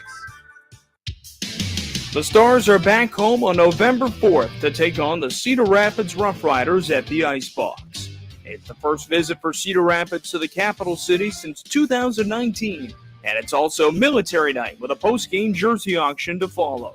Lock in your seats today by heading to LincolnStars.com. If you struggle with joint pain, there's good news. You don't need surgery to get back to full health. South Point Medical and Aesthetics offers breakthrough non-surgical options for treatment of moderate to severe joint pain. Our patients explore procedures, and the results are remarkable. They've had 14 years of successful treatments with patients from 35 states because of an effective word-of-mouth traffic. Learn more about how you can get lasting results for joint pain today at southpointmedical.com or call 402-323-8400. So, I just got the State Farm Personal Price Plan on my car insurance. So you told your agent you play the bagpipes for your dog? What? No, I didn't get that personal. My agent just helped me create an affordable price just for me. Okay, let me show you what I've been working on. Hey, Buster! Call your local State Farm agent Vinny Krekak at 402-474-1173. Prices vary by state. Options selected by customer. Availability and eligibility may vary. Action Plumbing, Heating, Air, and Electric is the call I make when I have a need for plumbing services. Whether it's for my home or office, if I need a repair to a water heater, softener, or even my garbage disposal, I know I can count on Action to help. In one simple call, their amazing customer service team promptly schedules a service call, often getting to my needs within a day. Action delivers honest quality services we can count on. To learn more, visit actionlincoln.com. Hey, it's Sean Callahan, and football season is here, and there is one place that has all the games, plus great food and beer specials. Tanner's Bar and Grill at 30th and Yankee Hill. Whether it's Thursday night football, college football Saturdays, NFL Sundays, or Monday night football, there's a great view of the game from any seat with different food and drink specials every night. Try the Blue Ribbon Reuben Sandwich or the Prime Rib French Dip or any of their famous chicken wings. That's Tanner's Bar and Grill at 30th and Yankee Hill. So, I just got the State Farm Personal Price Plan on my car insurance. So you told your agent you play the bagpipes for your dog? What? No, I didn't get that personal. My agent just helped me create an affordable price just for me. Okay, let me show you what I've been working on. Hey, Buster! Call your local State Farm agent Vinny Krekak at 402-474-1173. Prices vary by state. Options selected by customer. Availability and eligibility may vary. Jay Foreman Postgame Show. Sponsored by Tanner's Bar and Grill, Vinny Krekak, Elway Power Sports of Lincoln, and Action Plumbing, Heating, AC, and Electrical. On 93.7 The Ticket and theticketfm.com. What up? This is Jay Foreman putting a bow on this after game show. Obviously, disappointed loss to Michigan State, 20-17. From my experience, sometimes, like I've lost games like this, or played in games where I felt like I didn't, I let myself down. Mm-hmm. These games are, they're hard to get over, but they're easy to get over, and if you use it the right way, you'll go out there and handle business against Maryland next week. And And if the whole team takes it the right way and not point the finger, and like Bo Pelini, and not to steal his thing, is not don't point the finger, point the thumb, which is right back at yourself. Yeah. Then it'll be okay. It's easy to blame coaches in this situation, but really I'm a big believer in this situation. It's the players that got to lead this team. They got to lead the charge and lead the execution. And until a coach gets up in front of the podium, in front of media, and says, I called pro right, Z, 657, X slant, Y dig to get negative yards or not to work, ready break, I don't believe it. I'm a firm believer on defense, offensive, special teams. Every play is called with the minimal amount of success in mind. Meaning, at worst, if blocked correctly, we're going to get 3 or 4 yards. I mean, so when you're playing behind it, I think this is in the last few weeks, Nebraska's played behind the chains a lot this game, and it was a lot of self-inflicted, right? Lack of blocking at the time or point of attack, direct access, too much, especially early. Like I said, in this type of game, you want to play steady against a team like Michigan State, right? Put together just methodical plays, do what you need to do, put them behind the chains. When you miss a block on a wide receiver screen and allow them to make a tackle, for a 2 or 3 yard loss, you're giving them confidence. And that's controllable in the sense of, I whiffed. I didn't get beat. That will happen. I've been ran over. Got my ankles broke or just being shook. I've gotten blown up by linemen. I got blown up by running backs. Everything that you can think of, but not covering them, not knowing who I got, or missing coverages, lazy eyes in defense, all that stuff, being caught by surprise, not knowing situational football on a wide receiver throwback and all that stuff. Those are things that I can control, and that's situational football. So Nebraska just got to get back to the basics and understand that they got to lick their wounds and come back and be motivated by this. And as long as it seems like the game is next Saturday, it will come very quick, because you need to be pissed off as soon as you land in Lincoln and be thinking about Maryland moving forward as soon as you get back to Lincoln Airport. So we're going to turn it over to DP and I think Bach to put the double bow on this thing, but not all is lost. But then obviously the disappointment is a good thing. The disappointment doesn't come from Nebraska let us down or this is an ugly performance. It's because you're disappointed for them, because you know that they're better than that, and that's a better place to be than where we've been. So Jay Foreman, my main man and partner in crime, Nick, we're going to sign off for the Jay Foreman postgame show brought to you by Tanner's, and then turn it over to DP and Bach. We are out.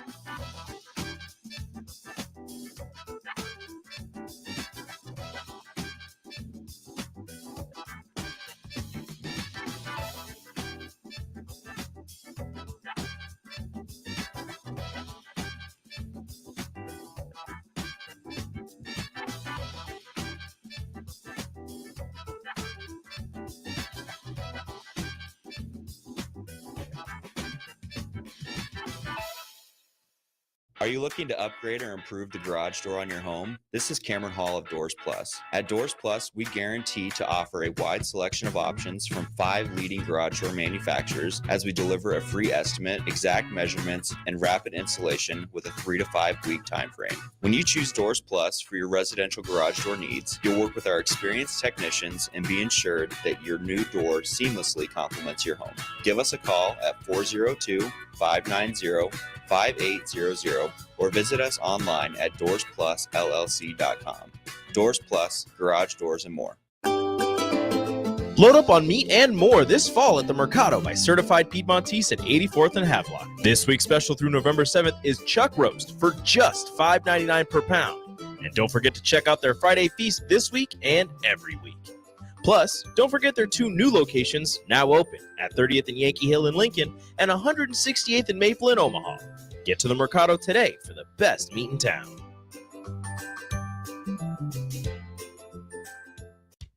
Lincoln Federal Savings Bank, personal banking like you remember.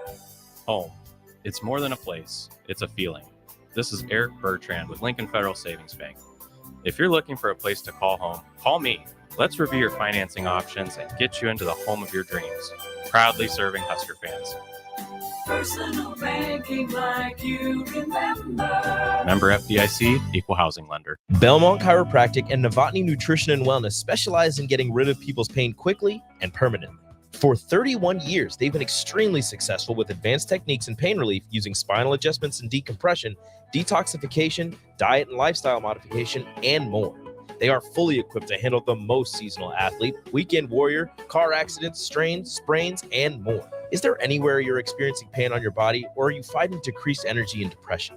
Consult Belmont Chiropractic and Novotny Nutrition and Wellness first at 402-476-8619.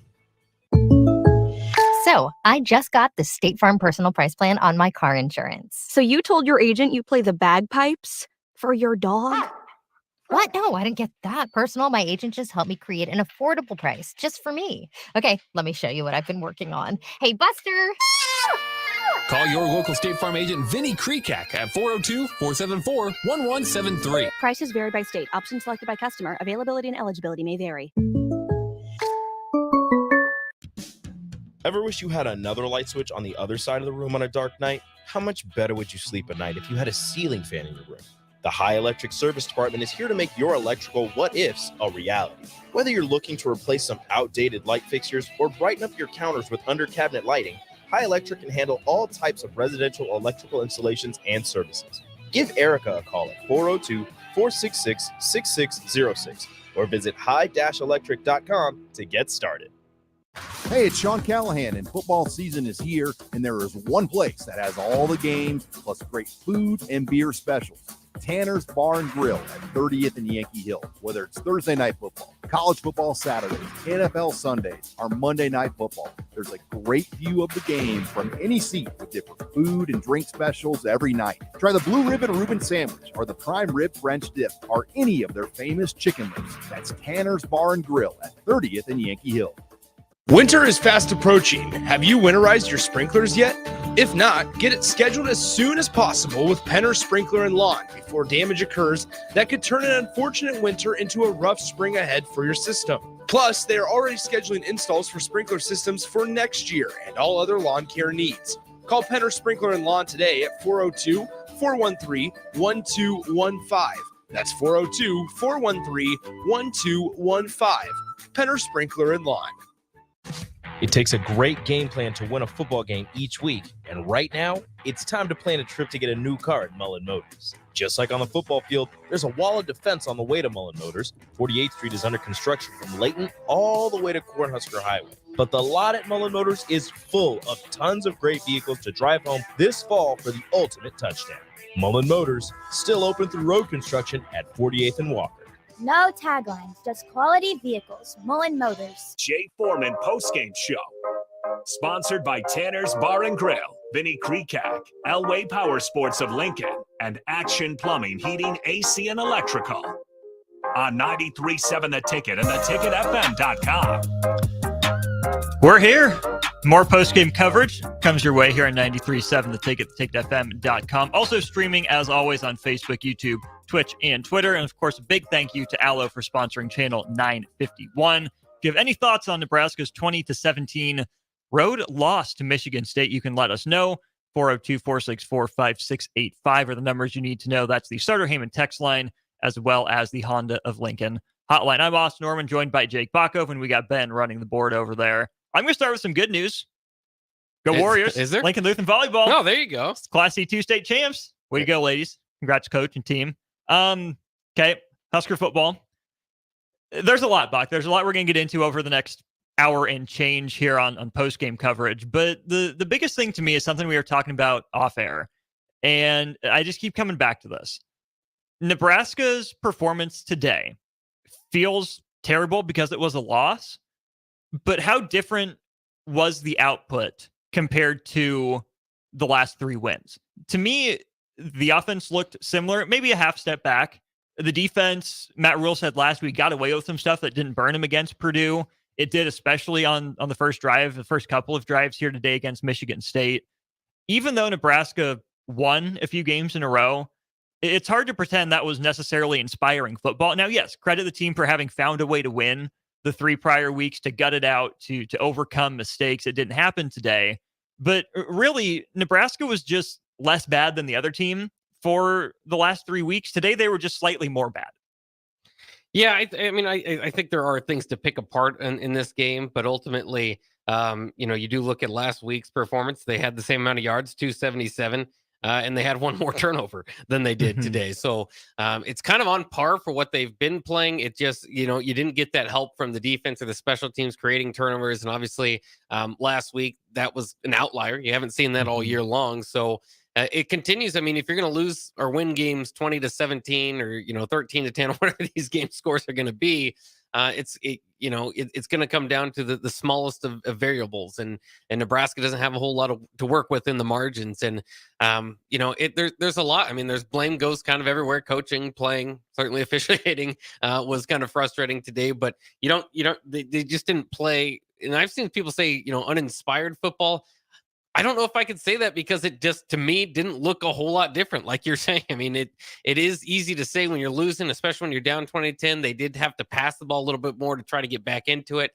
So it did look a little bit different, but for the most part, this is on par with what we've seen from Nebraska, and just kind of didn't get that big play to bail them out. They've kind of had that here and there. Now, Harbaugh did get that big run late that maybe you could count in that category, but especially in the passing game, didn't really get that today. So there's a few things, just the smallest amount of things that were missing from a victory today. Michigan State was doing the best they could to give Nebraska an opportunity to get back in it. And credit to Nebraska's defense for, again, standing up and giving Nebraska's offense a few more attempts at it. But it's frustrating. I think to a degree, though, maybe something that maybe as a fan base or even as a team, it's kind of a reality check, because if we've said it time and time again, if you're going to turn the ball over 3 or 4 times a game, it's eventually going to catch up to you. It caught up to them today to what I would say is a lesser opponent, but even though they're only 3-6, not by a wide margin. Again, Nebraska managed to find a way to win. Michigan State's found ways to lose some of these eerily similar games. And again, I go back to what I said in pregame. It felt a lot like Northwestern coming in. A defense that's solid against the run. Nebraska was okay running the ball, definitely not what it has been. You only run for 154 yards. That's about 35 yards below your season average. You do it on less than 4 yards a carry. That average dragged down by Heinrich Harburg, 14 carries for 37 yards. Your running backs were all in that 7 sacks. Right. It factors in big time there. But even though you have fewer than 300 total yards of offense, I mean, we'll talk about how the offense needs to improve.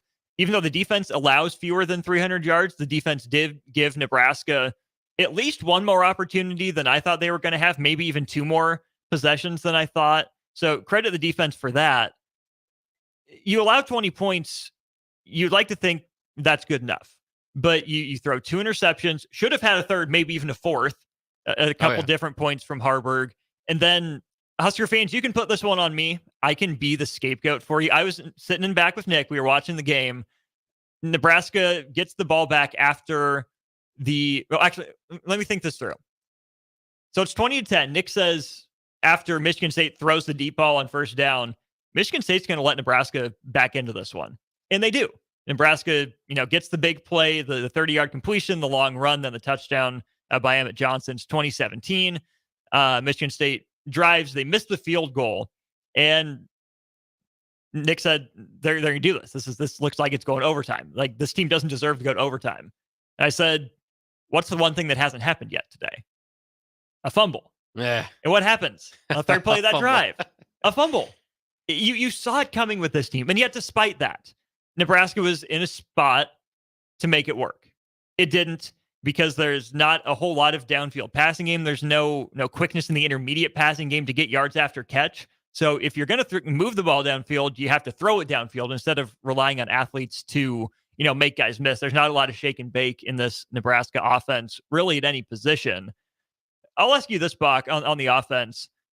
Did Nebraska go away from the run too soon? I think so, but it wasn't like it. I mean, the traditional run game was going great. I mean, I think maybe they could have tried to get Harburg maybe to run the ball a little bit more. They did ultimately, you asked for 25 passes, you got 28 today. They did throw the ball a little bit more. I think, again, part of that is being down. But yeah, I mean, I would have kept going with it because this is what it looks like if you have 25, 28 passes. Half of them you're holding your breath, and the other half, Harburg is having to scramble for his life. I mean, the offensive line deserves a lot of, Harburg's going to get a lot of the blame here, but I mean, he hardly had any time. A lot of those times back there was Houdini in certain times to even make a play out of it. I would say they did probably abandon the run a little bit early. I thought, especially on a certain drive, when that stalled, where they still had about 8 minutes left, and they kind of got into, okay, we need 2 scores, let's score quickly. And I'm still thinking, you have 3 timeouts, that's not your offense. But at the same time, they could have done better. They huddled up and basically wasted a minute of the clock there too. So it's just, I would say that they might have abandoned the run too early, but I wouldn't put that at like a heavy emphasis on why they lost the game or really focused on it too much, because the traditional run game was also being pretty well shut down. Clock management continues to baffle me with how Nebraska does it. We haven't seen Nebraska go tempo at the end of half basically at all this year at the end of the first half. They managed to get down the field and put a field goal on the board, but I think Nebraska lost a good 40 to 50 seconds they could have had by not using timeouts where it seems like there's an opportunity to use them. And then it seemed like Nebraska tried to go tempo too early. Yeah, you're down 2 scores. No, you're not an explosive offense. But I thought the run game out of shotgun and out of one back was fine. The I formation, it just doesn't seem like Nebraska knows how to block running consistently out of that. I know that's where the belly G option pass has come from, but the run game out of the I formation hasn't been good. Nebraska was better when they had Bonner in motion, had a receiver in motion to get a little bit of a kick out block to create that lane. I thought they went away from that a little bit soon. But even then, at the end of the game, Nebraska doesn't take a timeout, I think, on Michigan State's first play when they stop them for a gain of a yard or 2. 40 seconds were off the clock before Michigan State does that. To your point, Bach, so many little things added up for Nebraska that they got away with for 3 weeks. It's a game that felt just like the others, but today it just bit Nebraska. Yeah, and it's so interesting in sports how we can, the win or the loss really overshadows and determines on how you look at a game. And so, I mean, this was an ugly loss. We've been calling them ugly wins. And when you come up 3 points short, it's an ugly loss. And it is. And Nebraska's defense, for what it's worth, also didn't play their best game. It wasn't terrible, but this is not a Michigan State offense that really makes, humbles too many people. So it wasn't expected to be terrible, but they gave up some big pass plays and, weren't as quite as good as they have been. Giving up 20 points is actually, I think, their 3rd highest total of the season, all in losses now, but 20 points isn't too much. I mean, that's kind of right that thin margin we're talking about, that's right in the ballpark of, well, should you win that game? Probably. Are you going to win that game every time with Nebraska's offense? Probably not.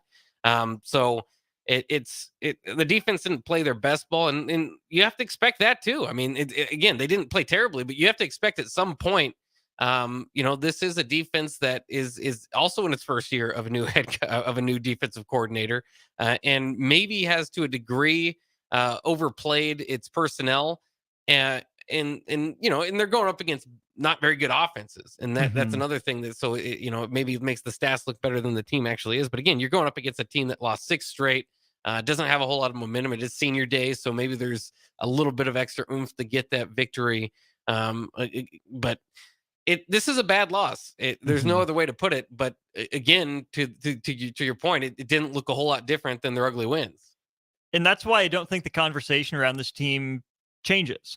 I think there have been a lot of people who looked at November and said, here's an opportunity. Hey, Nebraska's going to do this.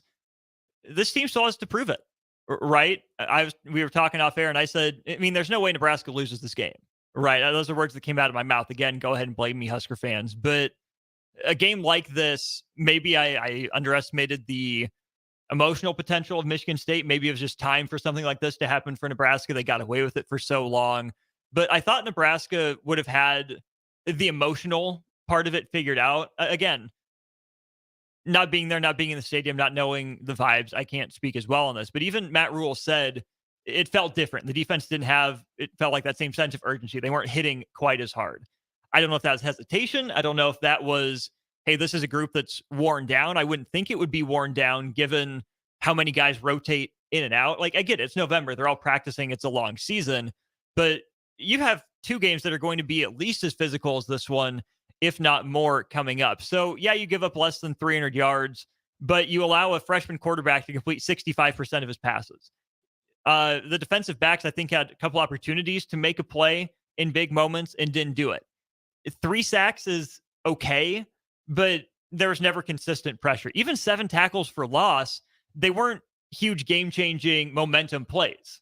And yes, you would like tackles for loss to be business as usual if your defense is that dominant, but I didn't see nearly as much spark and fire after, a tackle for a loss of 4 on a run. So maybe this team, it just feels like being on the road again too. Maybe that's part of it. They hadn't been on the road since Illinois, and now they have to, alternate back and forth. They'll be back home. You can't come out flat at home against Maryland. And then in a couple weeks when you go on the road again, why weren't you ready to play from the get-go? Why did you start slow again? Try to get that figured out. Well, and I think too, I think a lot of this game, I know they tied it up at halftime, but was kind of playing from behind. And Nebraska's not a team that's going to feel comfortable playing from behind because they can't score quickly and aren't going to score often. So, maybe that kind of factors into it too. I've seen it. I just don't feel like it was necessarily uninspired play. It just wasn't. They just didn't have those big plays, and you're kind of waiting for it. That's kind of what I was waiting for. I figured this would be a close game. I was confident Nebraska would win, but I figured this would be a close game. In the third quarter, and then Nebraska would kind of have their Bella G option play or whatever it is, and they tried that early against Michigan State. Michigan State had that figured out, but it was. It just never really surfaced or happened quick enough, and Michigan State made Nebraska pay for kind of their lollygagging around. It's something again that we kind of get used to, given how it is. But they felt like field position advantage a lot of time throughout this game, and again weren't a considerably better team. Now the other thing for that defense to stick up for them a little bit is I don't think that one touchdown should have been a touchdown. And to another point about the referees, it was very strange the way that the head referee came out and called it. Said in the play stands. There's like a pause. Yeah. It's just like waiting for it to be dramatic. And it's like your job's not to entertain here, buddy. You got to make the right call out there. And maybe there wasn't enough to overturn that, but to me there was. And to the booth guy, for the TV broadcast, Dean Blandino was on Nebraska's side for about 3 calls today. And so, I mean, again, that's part of the frustration in this game. That pass interference against Malachi Coleman, I credit to coaches because I felt like I would have probably protested. I would have taken my whole team on the field and said, if that's not a defensive pass interference, I don't know what is. I need your whistle. Let's go through those calls. The missed face mask on Harburg, I missed in real time too. I couldn't tell if he actually grabbed it or if he just grazed it. Yeah. My first reaction was Harburg's got to keep his eyes upfield. Well, it's pretty hard to do if you can't see out of your helmet. So, okay, you missed that one. It happened. I don't think it was the worst uncalled face mask in Husker football history. Oh, we've seen that one. Eric Crouch. That's my point. So, unfortunate, but you move on. The touchdown catch by Foster. The broadcast kept saying control is subjective. Control is subjective. How can that be the case? Right? You can't see that the left hand is under the ball. You can't see that's on the side of the ball. It's covered up by the time he's rolling over. If you can't see for sure, I guess you do have to go with the call on the field. But what you can see is that the ball's still rotating as he's going to the ground. It hits the ground. And yes, the ball can hit the ground if there's control and then it doesn't move, but the ball moved after that. Probably shouldn't have been a touchdown. Now Michigan State probably does still kick a field goal, but the math changes the game. Unfortunate, but you got to find a way to bounce back from it. There's still plenty of time. It shouldn't have mattered. The defensive pass interference, that one I don't understand at all. I mean, he ran right through Malachi Coleman. Yeah. I don't get that one. The only thing is they could say that it was uncatchable, but I don't feel like if he didn't absolutely clobber Malachi could have cut he had a shot at it. Yeah. Right. The referee decision that the two of them that I think bit Nebraska worst came on Nebraska's last drive. On that last drive, you have your first play, a pass to Malachi Coleman for what was ruled as 9 yards. I thought that was a short spot. I thought Malachi Coleman pretty clearly had his hip on the first down line. So then, since you're under 2 minutes, the clock would stop to move the chains. That gives Nebraska a little bit time to get organized. It changes the play calling. It changes how you approach things. 2nd and 1 is much different than 1st and 10 in a situation like that. And they lost like 20 seconds on the clock up there. Right. Yeah. So 20 precious, valuable seconds that you lose there. And then Nebraska not having a timeout at that point, I think, bit it there to some degree. But then the fumble. Again, that I predicted. Sorry, Husker fans, that's on me. I get that the player made contact with the ball, but you can clearly see Harburg's arm coming forward. It's moving forward. That's the Tom Brady tuck rule, whatever. His arm is clearly moving forward. I understand that they're trained to let it play out on the field, but then take a look at it. My question would be, number one, why is there no booth review on that? It's such a critical moment. We've seen games stopped for less. Oh, yeah. I feel in less important moments. Or number two, again, Nebraska not having a timeout there bites it. If you take your timeout, give the booth a chance to review it, that's a game changer, because then it's dead at that spot. So you would have, let me see here. Yeah, you'd be at your own 46-yard line as opposed to your 28-yard line. Yeah. And that's Alvano's an got a big 18-yard leg. swing. You need, what, probably 15 yards to give yourself a chance, 20 yards to feel okay about it.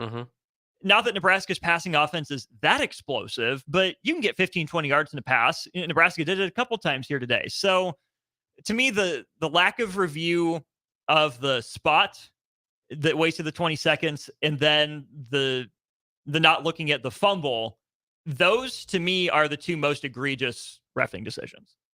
See, I think they feel that way because they were in the pressure moments.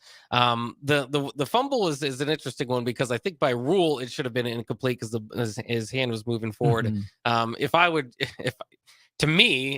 you swat the ball backward and it's in the guy's hand, that should be a fumble. But it's not to me; it's to the rule. So it depends on how you look at that one.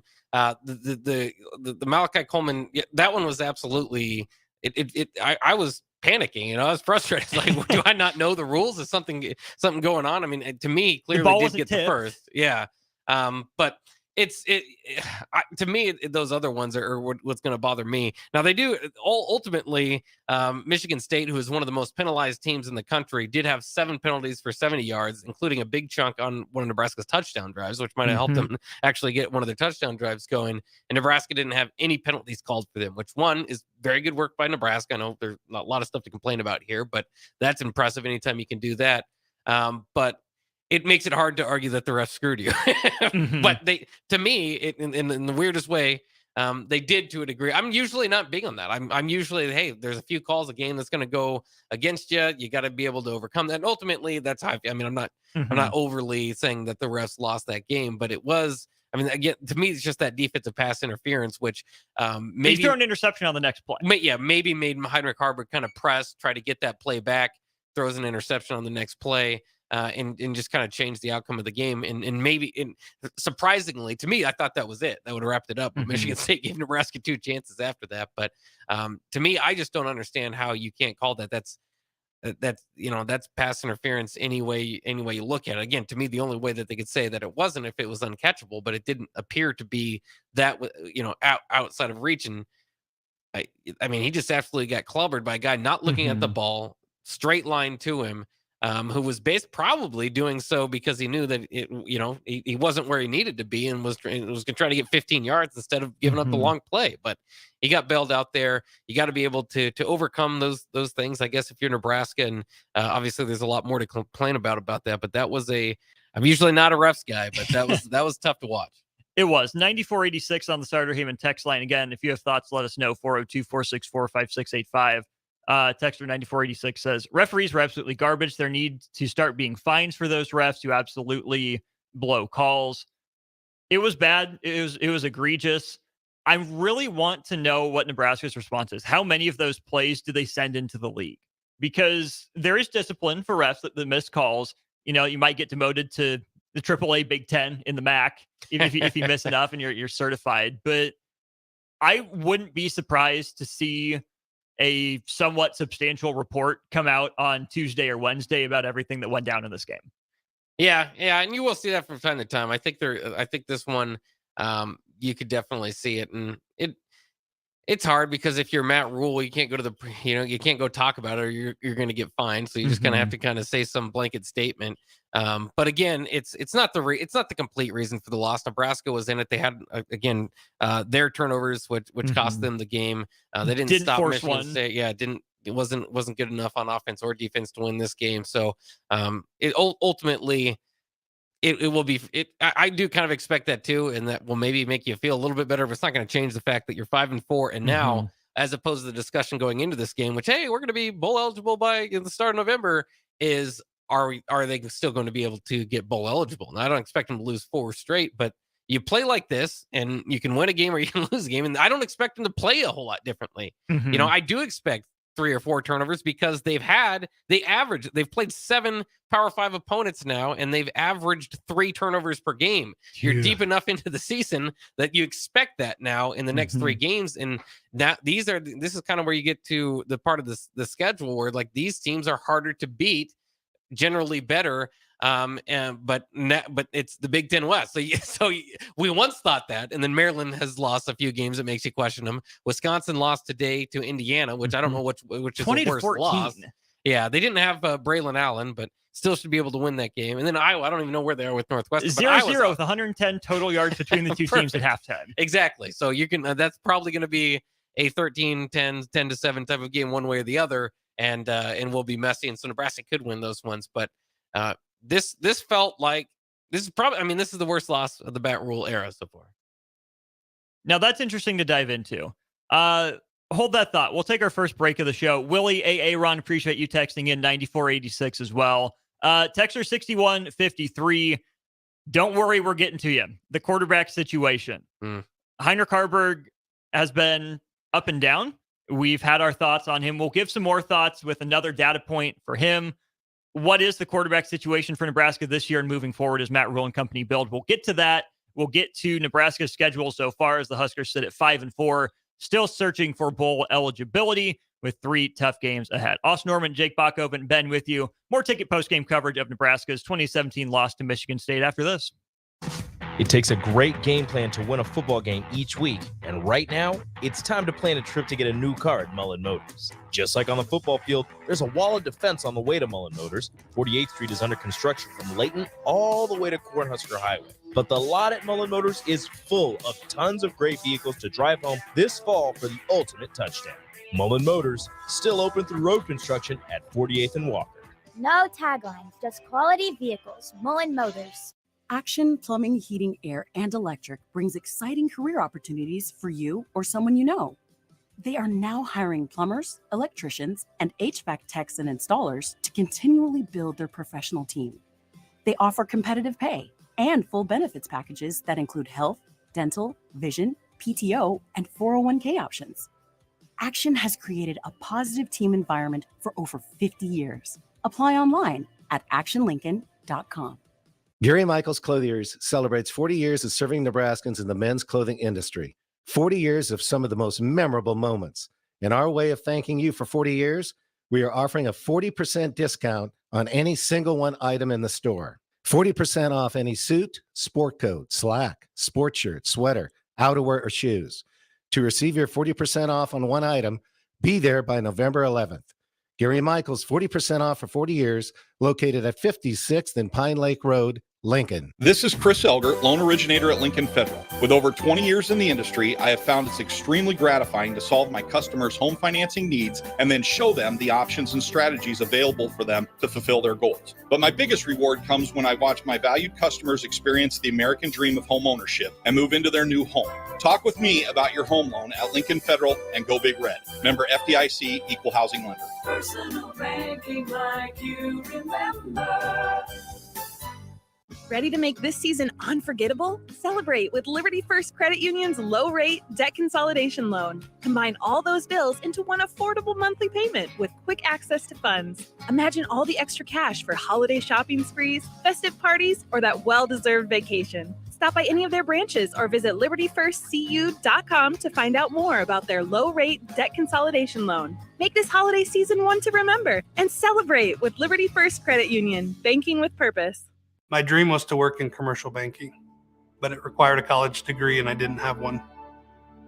I found out that Doane had classes for adult learners on the Lincoln campus and online. So I earned my bachelor's degree, and 5 months later, I landed my dream job. I decided to continue my education, and now I'm working on my MBA at Doane. For me, the Doane experience has been life-changing. Belmont Chiropractic and Novotny Nutrition and Wellness specialize in getting rid of people's pain quickly and permanently. For 31 years, they've been extremely successful with advanced techniques in pain relief using spinal adjustments and decompression, detoxification, diet and lifestyle modification, and more. They are fully equipped to handle the most seasonal athlete, weekend warrior, car accidents, strains, sprains, and more. Is there anywhere you're experiencing pain on your body, or are you fighting decreased energy and depression? Consult Belmont Chiropractic and Novotny Nutrition and Wellness first at 402-476-8619. Get rid of pesky critters once and for all with Bats to Rats. Their expert team is here to help you reclaim your home. No more sleepless nights caused by crawling critters or flapping wings. Bats to Rats ensures a safe environment for every family member. Check the website at batstoRats.com for amazing offers, and if you mention this ad, you'll receive $10 off your initial inspection cost. Don't allow uninvited guests to take over your home. Trust Bats to Rats for a peaceful and rodent-free living space. Hey, it's Sean Callahan, and football season is here, and there is one place that has all the games, plus great food and beer specials. Tanner's Bar and Grill at 30th and Yankee Hill. Whether it's Thursday night football, college football Saturdays, NFL Sundays, or Monday night football, there's a great view of the game from any seat with different food and drink specials every night. Try the Blue Ribbon Reuben Sandwich or the Prime Rib French Dip or any of their famous chicken wings. That's Tanner's Bar and Grill at 30th and Yankee Hill. This is Bud Seinhorst, President and CEO of LIBA, the Lincoln Independent Business Association. Join us every Saturday from 9 to 10 a.m. on 93.7 The Ticket for the LIBA Business Hour, as we discuss local business and highlight those who are thriving in the Lincoln area. It's the LIBA Business Hour, Saturdays from 9 to 10 a.m. on 93.7 The Ticket and theticketfm.com. College football in Lincoln, America. The time has come. Start your game day off right with the A1 Automotive Ticket Tailgate pregame show. Join the Ticket crew as they bring you all the coverage you need to get you ready for the action. It's the A1 Automotive Ticket Tailgate pregame show, powered by Sunbelt Rentals. Ben Bleicher with Professional Realty Group of BHHS Ambassador, Select Plumbing, Jimmy John's, Lincoln Wall-to-Wall Wine and Spirits, Fleet Beef, Yours Cheese Spread, on 93.7 The Ticket and theticketfm.com. Jay Foreman Postgame Show. Sponsored by Tanner's Bar and Grill, Vinnie Kreekak, Elway Power Sports of Lincoln, and Action Plumbing, Heating, AC, and Electrical. On 93.7 The Ticket and theticketfm.com. We're back talking some Huskers after they lose to Michigan State 20-17 on the road in East Lansing. Huskers will be home next week. It's an 11 o'clock kick on 11/11. Huskers and Terrapins. Austin Norman and Jake Bachhoven with you. All right, Bach, we're talking quarterback. We have to. Feel like we need to because it's a storyline. It was a step back for Heinrich Haarberg today. Wasn't asked to do a whole lot last week against Purdue through the air. Only 6 of 11, but for 122 yards, 2 touchdowns, the little flip to Fedoni, but then also the big touchdown to Jalen Lloyd. The running game the last 2 weeks for Heinrich Haarberg. 19 carries for 22 yards against Purdue. And then to get today against Michigan State, he runs 14 times for 37 yards. Obviously, in college football, you do factor sacks into that, unlike the NFL. But it seems like teams are starting to catch on to Nebraska's option game and how Nebraska wants to block the quarterback run. Emmett Johnson and Anthony Grant had more success running the ball than Heinrich Haarberg did today. Emmett Johnson the last 2 weeks has been Nebraska's best option in the run game, but there's still a lot on Heinrich Haarberg's plate. Through the air, this was probably about the same level as Northwestern, I would say. Against the Wildcats, Haarberg goes 8 of 17 for 85 yards through the air with a touchdown and 2 picks. Today, he winds up 12 of 28 for 129 yards, 2 interceptions. Against a team that allowed a 62% completion rate coming in and 7.7 yards per attempt. It's been up and down for Heinrich Haarberg, which is understandable for a guy in his first season as a starter, his first extended action of his career. But this is just another data point that says there's a lot of growth left to be done. Yeah, and to his credit, at least, the one fumble he did have was, again, based off pressure and, obviously very late in the game. So at least doing a good job of not having any of those problems pop up. He's got a long ways to go as far as reading defenses. The interception that was taken off the board was a holding away from the throw, so it did not affect the throw. So he should have had another interception today, which would have been 3, and now he's got 6 on the season with the 2 that he has today compared to 7 touchdown passes. So I mean, that's probably closer again to what he is than some numbers were able to. They were able to get on early with playing some of the non-con opponents or whatever, but. That's going to be the trouble. I mean, that's why it's hard for me to see this team winning a game where he is going to throw 25 times a game because he's just not that style of quarterback. I would have liked to see them run the ball a little bit more with him, try to get more packages there going, and they kind of went away from that a little bit today. As far as should they put Jeff Sims in or maybe try Chuba Purdy? I don't think so. I mean, he is 5-1 as a starter. He did provide a big play for you again down the stretch. And I think he's right on par with those guys as far as, especially Sims, as far as, providing that big play on the ground. And to be honest, this is probably the passing year numbers you're going to have with any of those guys. The other thing is, again, too, this is one of the worst offensive line games I think that they've had. They allowed 7 sacks today, which was their worst that since Haarberg has been starting. Might be the worst on the season. I have to go back and look, but that was pretty tough for him too. And there's a couple other obviously that he was able to build the offensive line out and get out of and get going. So yeah, not one of his better games. Probably continuing the discussion that we're all kind of having without trying to have it in the forefront of, this offseason, they're going to have to bring in competition. And by that, I mean, probably mean a starter. But, I don't know. A lot of this to me just kind of comes back. It's like it's brought you back to earth with the football team. Now, you had your 3-game winning streak. Now you lose a game, you're 5-4.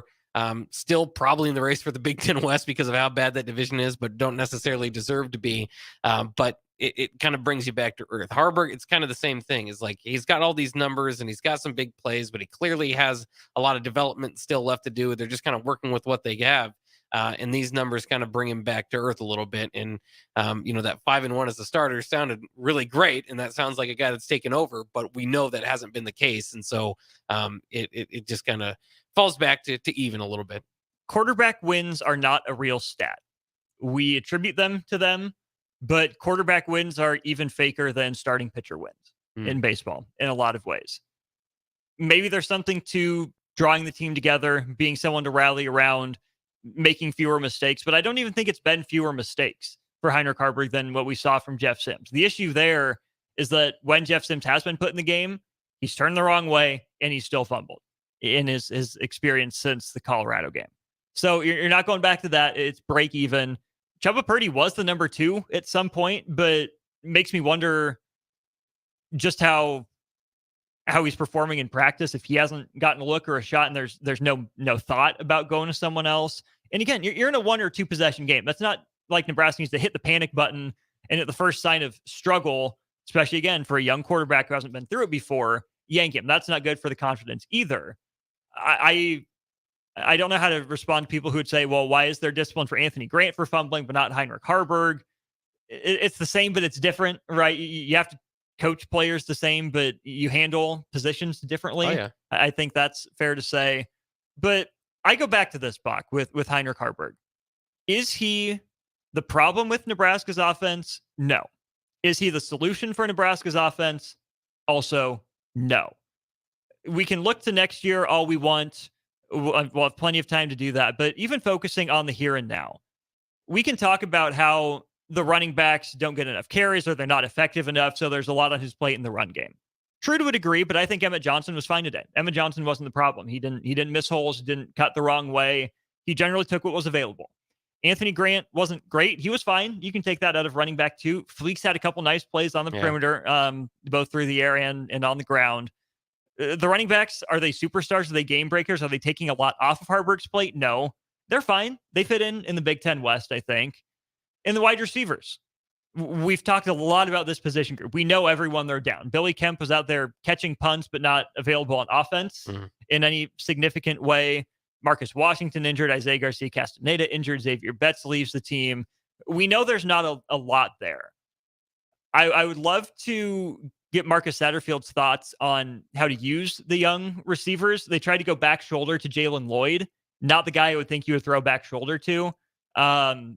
I think Nebraska does need more of a vertical passing game, but when Nebraska's receivers are open, they don't always get the ball. Now, are they open all the time when there's a clean pocket? No, they're not, and that causes some indecision from Heinrich Haarberg. But if it's not one thing with Nebraska, it's another. Haarberg has to be better. The receivers have to be better. You have to make a great point with the line after a better performance, especially on short notice against Purdue with all the injuries. The line took a step back today with the 7 sacks, and you allow 12 tackles for loss. No one guy could elevate this offense, and not Casey Thompson, not Zach Weed, Joe Gans, Adrian Martinez, Taylor Martinez, Tommy Armstrong. No one guy could elevate this offense. It's everyone working together. It's not as simple as, well, Haarberg was bad today. He sucks. You have to move on from him. I remain firmly in the camp of, I don't think he is your guy long-term, but if he's your bridge guy, you can do a lot worse. But he has to prove he earns and wins that job and has to take a step forward.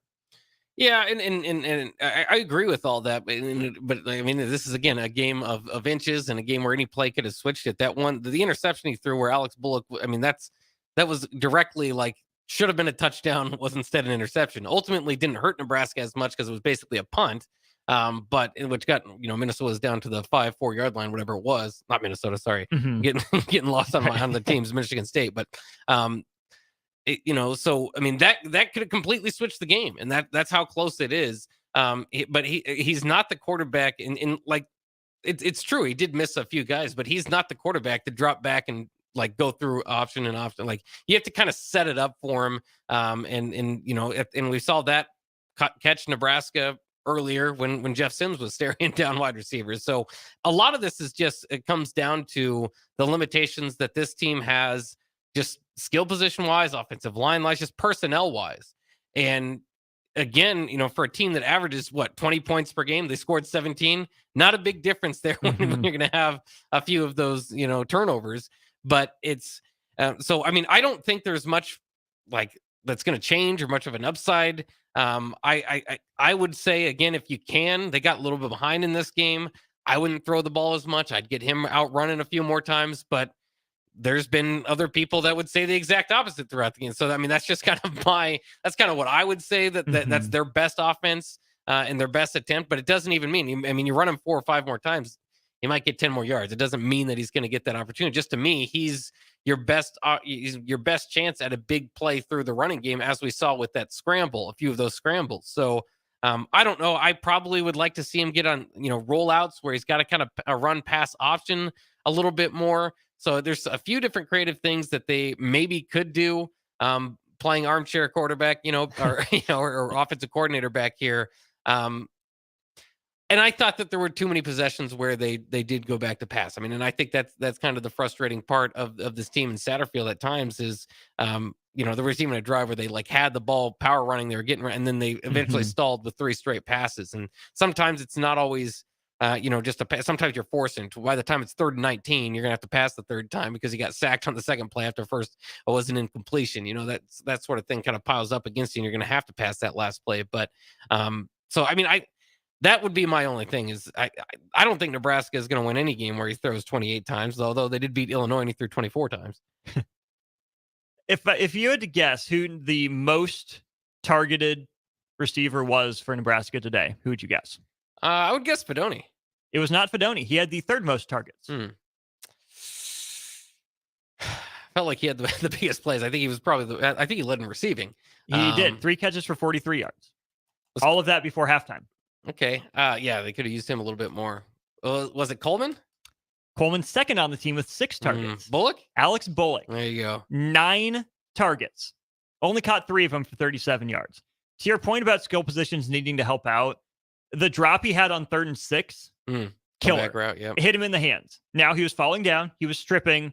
I get it, but catch the ball. It hits you in the hands. You're trying to run some wide receiver tunnel screens or even just have the 2 blockers out in front of him. He's the guy taking the step back. Why not have him block and throw that ball to Jalen Lloyd instead? And I don't want to bash Alex Bullock. Seems like he's a great teammate, has earned his way on the field through his work in the offseason. But I think it speaks to the recruiting misses that Nebraska's had recently. And then again, just some questions I would have with are the Nebraska coaches putting their players in the best positions to succeed? That just doesn't strike me as Alex Bullock's game. It doesn't, the way that they were using him today. 2 catches or 3 for 37, 25 of those yards after the catch. I mean, it's fine. It's second leading receiver stuff. But if you're relying on Alex Bullock as the guy that you're going to target the most of the 28 times you throw the ball, what if you cut that down to 5 and you give a couple more targets to Jalen Lloyd down the field? Or you mix in a little more Thomas Vinay. Heck, even Nate Borkacher. When's the last time Nate Borkacher that's a very had a strange catch? Can you get 2 tight ends on the field? It seems like it's either Lindenmeyer and Borkacher or just Fedoni in a lot of cases for Nebraska. So as you go through November, even if we can make the argument that Nebraska's talent isn't good enough, isn't where it needs to be, I also think there's plenty more that can be done to put players in positions to have more success. Yeah, I mean, I think there's a little bit that can be done. Again, I think you're limited in what you can do with the personnel altogether. But it's easy to sit back and complain about that sort of thing. It's hard to do on the fly and try to get these guys going. I mean, I could see and imagine a scenario where it's kind of like, hey, you're talking to Alex and you're like, you're the veteran in the room. I know you haven't played for too long, but you're the guy that was in our top 3 going into the year that's left. So we expect you to be a wide receiver number 1, and maybe that was kind of an emphasis to put on him, and he didn't, I don't want to say rise to the occasion, but like you're saying, it's probably asking too much of him. But that's kind of where this offense is. It's just this. I said it before, and it rings true. This is the JV unit of a bad offense. Like this is not. This is not. If you compare it in the high school, this is not the varsity squad. Most of those guys are injured. So you're relying on a JV unit to try to get it done from what was already going to be a limited offense with not a whole lot of firepower. And so it's tough. I mean, you could get more creative. I understand just the kind of thought of Lloyd, Coleman, guys that have speed, get them the ball more. But it's hard. Nebraska's had a hard time really getting anybody in open field. When they do try those wide receiver screens, they're kind of missing blocks. They don't try a whole lot of running back screen. I mean, there could be a few different, like I said, rollouts.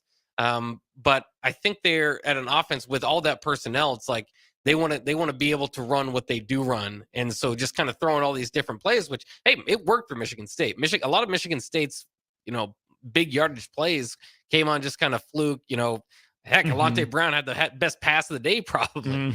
So, I mean, it wouldn't be bad to work on a play or two. But with, where they are, I think it's kind of difficult to throw too much at them. Got a couple things to get to in our next segment. Jeff Rickards on Twitter, I'll get to you. And then 5426 on the Starter Heyman text line is pushing back on my quarterback wins statement. So I want your thoughts on that when we get back. Austin Norman, Jake Bachhoven, Ben with you on the board. More post-game coverage after this. Gary Michaels Clothiers celebrates 40 years of serving Nebraskans in the men's clothing industry. 40 years of some of the most memorable moments. In our way of thanking you for 40 years, we are offering a 40% discount on any single one item in the store. 40% off any suit, sport coat, slack, sport shirt, sweater, outerwear, or shoes. To receive your 40% off on one item, be there by November 11th. Gary Michaels, 40% off for 40 years, located at 56th and Pine Lake Road, Lincoln. Get rid of pesky critters once and for all with Bats to Rats. Their expert team is here to help you reclaim your home. No more sleepless nights caused by crawling critters or flapping wings. Bats to Rats ensures a safe environment for every family member. Check the website at batstoRats.com for amazing offers, and if you mention this ad, you'll receive $10 off your initial inspection cost. Don't allow uninvited guests to take over your home. Trust Bats to Rats for a peaceful and rodent-free living space. My dream was to work in commercial banking, but it required a college degree and I didn't have one. I found out that Doane had classes for adult learners on the Lincoln campus and online. So I earned my bachelor's degree, and 5 months later, I landed my dream job. I decided to continue my education, and now I'm working on my MBA at Doane. For me, the Doane experience has been life-changing. This is Brian at Midwest Bank, and we've been proudly serving clients in the Lincoln community since 2008, and we're excited to open a second location in January 2024 at 70th and Pioneers Boulevard.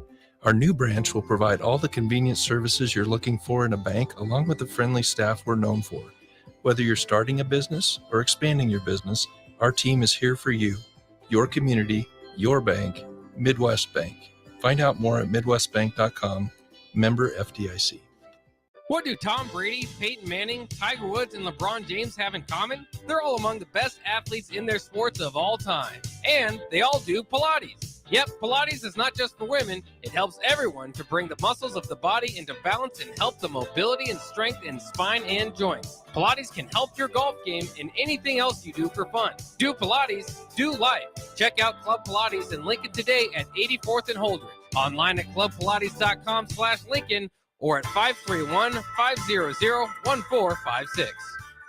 This is Chris Elgert, loan originator at Lincoln Federal. With over 20 years in the industry, I have found it's extremely gratifying to solve my customers' home financing needs and then show them the options and strategies available for them to fulfill their goals. But my biggest reward comes when I watch my valued customers experience the American dream of home ownership and move into their new home. Talk with me about your home loan at Lincoln Federal and Go Big Red. Member FDIC, Equal Housing Lender. Personal banking like you remember.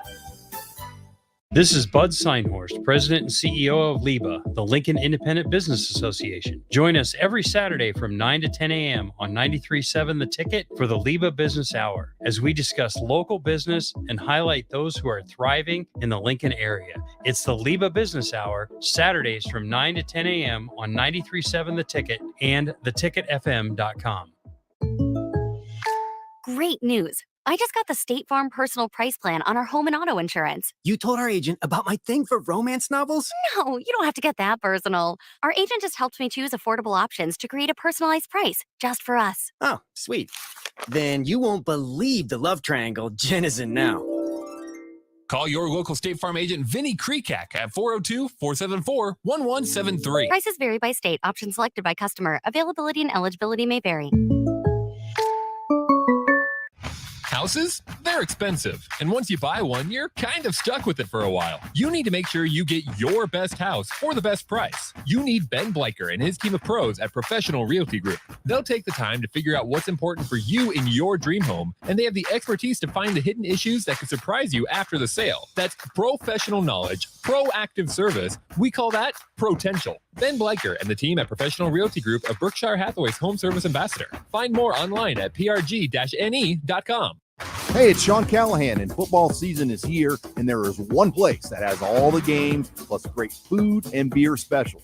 Tanner's Bar and Grill at 30th and Yankee Hill. Whether it's Thursday night football, college football Saturdays, NFL Sundays, or Monday night football, there's a great view of the game from any seat with different food and drink specials every night. Try the Blue Ribbon Reuben Sandwich or the Prime Rib French Dip or any of their famous chicken lips. That's Tanner's Bar and Grill at 30th and Yankee Hill.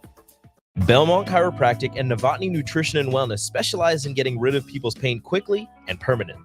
For 31 years, they've been extremely successful with advanced techniques in pain relief using spinal adjustments and decompression, detoxification, diet and lifestyle modification, and more. They are fully equipped to handle the most seasonal athlete, weekend warrior, car accidents, strains, sprains, and more. Is there anywhere you're experiencing pain on your body, or are you fighting decreased energy and depression? Consult Belmont Chiropractic and Novotny Nutrition and Wellness first at 402-476-8619. Tune in to 93.7 The Ticket as soon as the clock hits 0 for the Jay Foreman Postgame Show. Listen to expert analysis from the Husker Hall of Famer, an 8-year NFL veteran, for 90 minutes after the game. The Jay Foreman Postgame Show, sponsored by Tanner's Bar and Grill, Vinny Kreekak, and Action Plumbing, Heating, AC, and Electrical on 93.7 The Ticket and theticketfm.com. Jay Foreman Postgame Show, sponsored by Tanner's Bar and Grill, Vinny Kreekak, Elway Power Sports of Lincoln, and Action Plumbing, Heating, AC, and Electrical on 93.7 The Ticket and theticketfm.com. Wrapping up this hour of post-game coverage. Still more to come here on 93.7 The Ticket. Austin Norman, Jake Bachhoven with you here on the air. Ben's on the board. To Twitter we go. Jeff Rickard says, I'm not convinced we have a quarterback for the future. Does Nebraska have anyone coming in that can do better? Or do you see a big, hard search coming in through the transfer portal? I think you have to look there. You can't not. I think it would be a dereliction of duty to not at least pursue people in the transfer portal. And here's the thing. It's not to say it's a sure thing Nebraska gets its quarterback of the future out of the portal. You still have to convince them to come here. They still have to want to come here. And they will absolutely take stock of what's in the cupboard in terms of skill positions. That's going to be a big determining factor. So, yes, I do think Nebraska goes to the portal. What level of guy do they get? Do they get a Power 5 backup? Maybe, but would you be comfortable, or more comfortable, I should say, Bach, with getting a Power 5 guy looking for a new fresh start? Would you be comfortable with a Power 5 backup looking for his shot? Or would you want a mid-major guy trying to transfer up? I mean, you've had varying levels of success with all those guys, I suppose, in the past. So I think it's kind of tough to say that with a blanket statement. But I do think, like you, that they'll have to go to the portal. And, you feel better if a guy has starting experience, but it doesn't always work out, like we're seeing with Jeff Sims. So that would probably be my ideal scenario, but it kind of is what it is. And also to Nebraska is getting Casey Thompson and getting Jeff Sims the last couple of years. They were Power 5 starters, and we built that up and got excited about in the offseason, but they were both ranked like 15th or lower in the transfer portal as far as quarterbacks go. I mean, there are some big time gets every offseason in the transfer portal now, and Nebraska's not in that conversation. So while I do think that they will get a guy, I think from what we've seen so far, it's probably going to be some guy in that sort of range. That's not going to be an automatic starter, not automatically going to turn your program around, but is going to come in and compete with Heinrich Harburg for the starting position. And hopefully you get a guy, obviously, that can win that thing, but then you can have injuries. I mean, so this just, quarterback portal thing to fix the offense. It's not an easy fix. It's not a quick fix. And it's not a one position fix. So there's going to have to be a lot that goes into it, but I think they're absolutely going to have to look at that because Harburg is basically having his opportunity right now to show that he's the quarterback of the future and just not doing enough for it. Strick always uses the example of the doors cracked open. Do you slam it shut on yourself? Do you bust it open, or do you just try to slide through the crack? Harburg's just trying to slide through right now, not letting the door shut on him, but not, blowing it wide open. So there's no doubt about it. Daniel Kalen's not the answer next year. Down the road, we'll see what he can develop into, but I find it very difficult to believe he'll be ready for the caliber of football that Nebraska will need to play when he sets foot on campus next year. But here's this question then, Bach. Do you trust this coaching staff, led by Matt Rule and Marcus Satterfield, the head coach and the OC quarterbacks coach, to pick the right player for Nebraska out of the transfer portal at quarterback? Well, they're 0 for 1, so they are. That's small sample size, but right. big decision. Yeah, and it's important. I mean, I've said this before too. When you get, we'd love for him to make it 8 years because that means it's a successful long-term deal. But Scott Frost had 2 guys start at quarterback, or at least on purpose, without injuries playing into it. Mike Riley had 2 guys. I mean, the quarterback you choose can make or break kind of your tenure. And the last couple, if they don't get going, it's going to break it pretty quickly.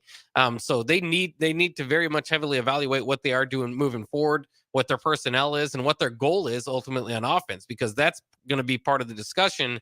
Is we talk about all this option, and we had Tom Osborne sit in this seat, I believe, and say that he thinks that option offense could work again in college football just because nobody else is using it. if you want to go that route, that's a different type of quarterback that you're going to go after. And Heinrich Harburg would be somewhat suitable for that. He'd have to work on it quite a bit because we talk about the option and that wasn't their goal entering the season. It was supposed to be a play you throw in here and there. And it's kind of developed into something that's like, hey, maybe that's their best option at this point. And so they'll have to evaluate that as well. But I do think like the Casey Thompson, I mean, it was very popular the first couple of games to say, well, Casey Thompson would have won those games. Casey Thompson, of course, got injured in his stay. I think at this point, you have to say probably injury prone to a degree behind this offensive line. I think he'd probably take as many hits as he did last year. So I don't know if he would have been healthy throughout this whole thing. And it would just be such a completely different offense and goal of what you're doing because you're not going to have him take the hits that Harburg and Jeff Sims were taking at times and the amount of runs that they were getting. So I guess for those that would just say, hey, I just want to go get a passing quarterback that can quickly fix what things are going on here is I don't think that's the rule. I don't think that's rule's vision. And so I don't think that's the route that he will go. I think it would be another dual threat type of running quarterback, which you might not like. But again, to me, I like it because that's how Nebraska's won in the past.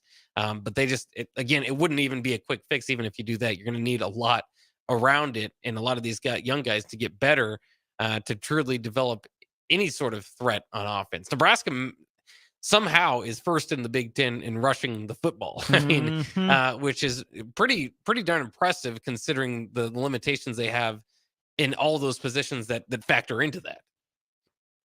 It might not be Matt Rule's choice to go get a prototypical pocket passer type, but is it Marcus Satterfield's? Do they see eye to eye on this?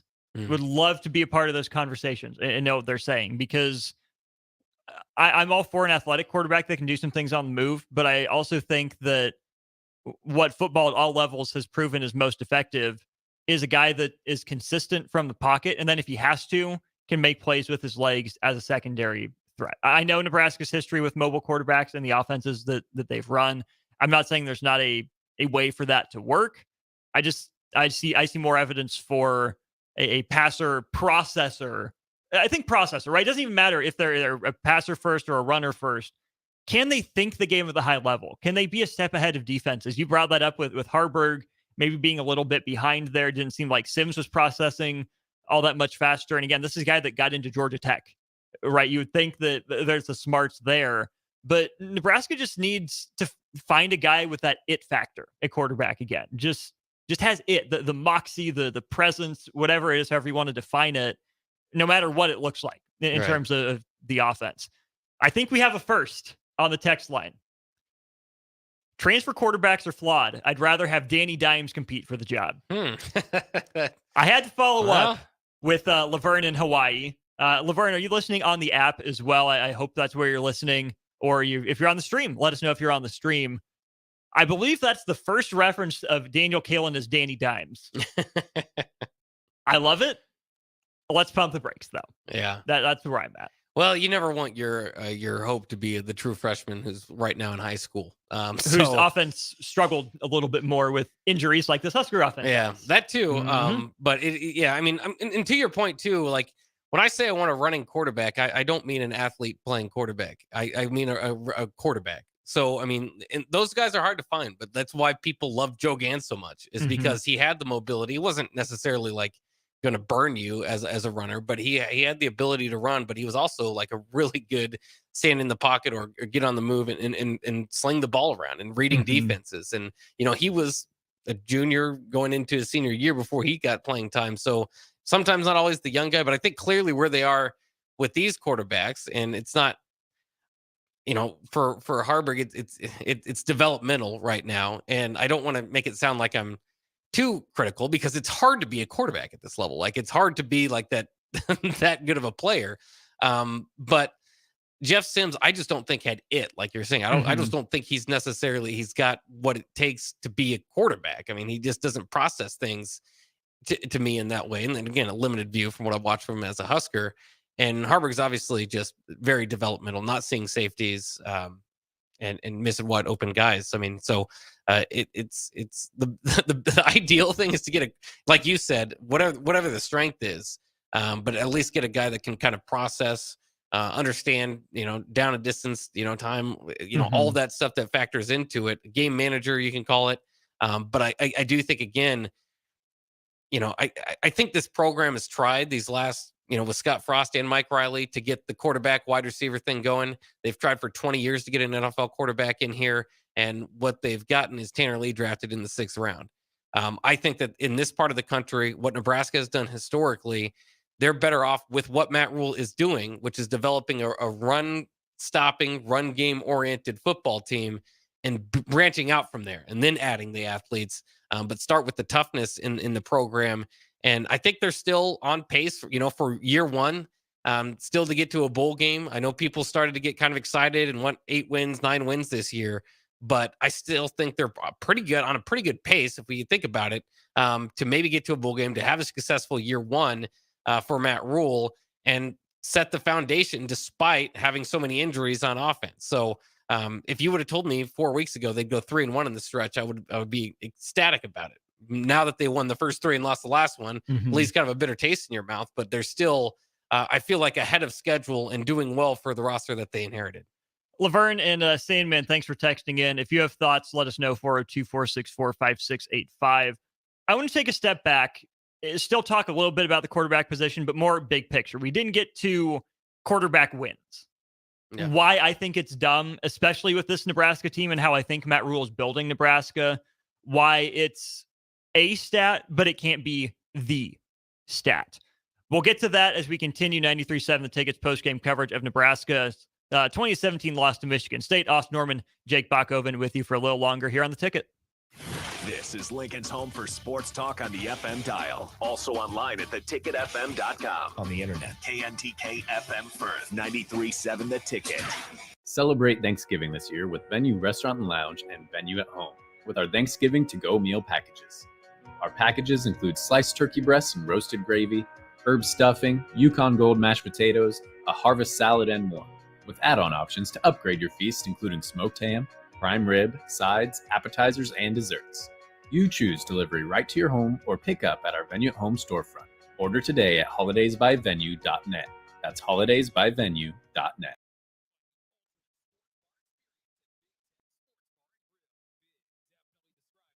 10 House Nachos, topped with pulled pork, barbecue sauce, and much more. Enjoy char-buffed chicken wings, coated in flavorful sauce, delicious pizza, and half-pound burgers made to cure your cravings. The bar features 16 different taps, including local Nebraska brews. There's a good wine selection and the signature Big Ten Teenie served with champagne. Big Ten Sports Bar and Grill. Visit big10lnk.com.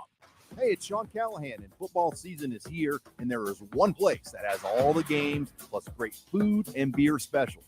Tanner's Bar and Grill at 30th and Yankee Hill. Whether it's Thursday night football, college football Saturdays, NFL Sundays, or Monday night football, there's a great view of the game from any seat with different food and drink specials every night. Try the Blue Ribbon Reuben Sandwich or the Prime Rib French Dip or any of their famous chicken wings. That's Tanner's Bar and Grill at 30th and Yankee Hill. Gary Michaels Clothiers celebrates 40 years of serving Nebraskans in the men's clothing industry. 40 years of some of the most memorable moments. In our way of thanking you for 40 years, we are offering a 40% discount on any single one item in the store. 40% off any suit, sport coat, slack, sport shirt, sweater, outerwear, or shoes. To receive your 40% off on one item, be there by November 11th. Gary Michaels, 40% off for 40 years, located at 56th and Pine Lake Road, Lincoln. Tune in to 93.7 The Ticket as soon as the clock hits 0 for the Jay Foreman Postgame Show. Listen to expert analysis from the Husker Hall of Famer, an 8-year NFL veteran, for 90 minutes after the game. The Jay Foreman Postgame Show, sponsored by Tanner's Bar and Grill, Vinny Kreekak, and Action Plumbing, Heating, AC, and Electrical on 93.7 The Ticket and theticketfm.com. Great news. I just got the State Farm Personal Price Plan on our home and auto insurance. You told our agent about my thing for romance novels? No, you don't have to get that personal. Our agent just helped me choose affordable options to create a personalized price just for us. Oh, sweet. Then you won't believe the love triangle Jen is in now. Call your local State Farm agent, Vinny Kreekak, at 402-474-1173. Prices vary by state. Options selected by customer. Availability and eligibility may vary. Elway Power Sports of Lincoln will have you scoring big on savings with up to $3,000 off CF Moto side-by-sides and ATVs. Whether you're looking for a work-tough U-Force or a performance-ready Z-Force, CF Moto has a machine made for you all under one roof at their new 27th and I-80 location. And don't miss their Black Saturday sales event on November 25th with doorbusters and specials throughout the store. Visit their website, elwaypslincoln.com, for more details.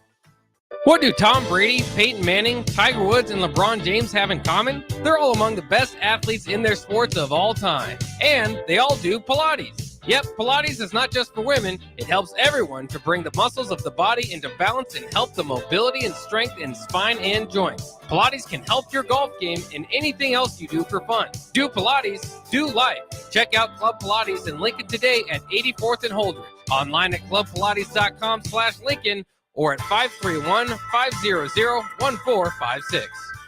Belmont Chiropractic and Novotny Nutrition and Wellness specialize in getting rid of people's pain quickly and permanently.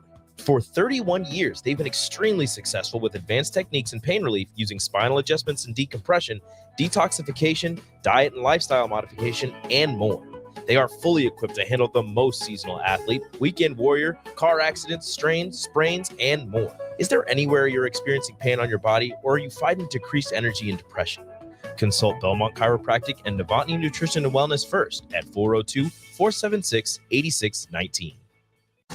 It takes a great game plan to win a football game each week, and right now, it's time to plan a trip to get a new car at Mullen Motors. Just like on the football field, there's a wall of defense on the way to Mullen Motors. 48th Street is under construction from Layton all the way to Cornhusker Highway. But the lot at Mullen Motors is full of tons of great vehicles to drive home this fall for the ultimate touchdown.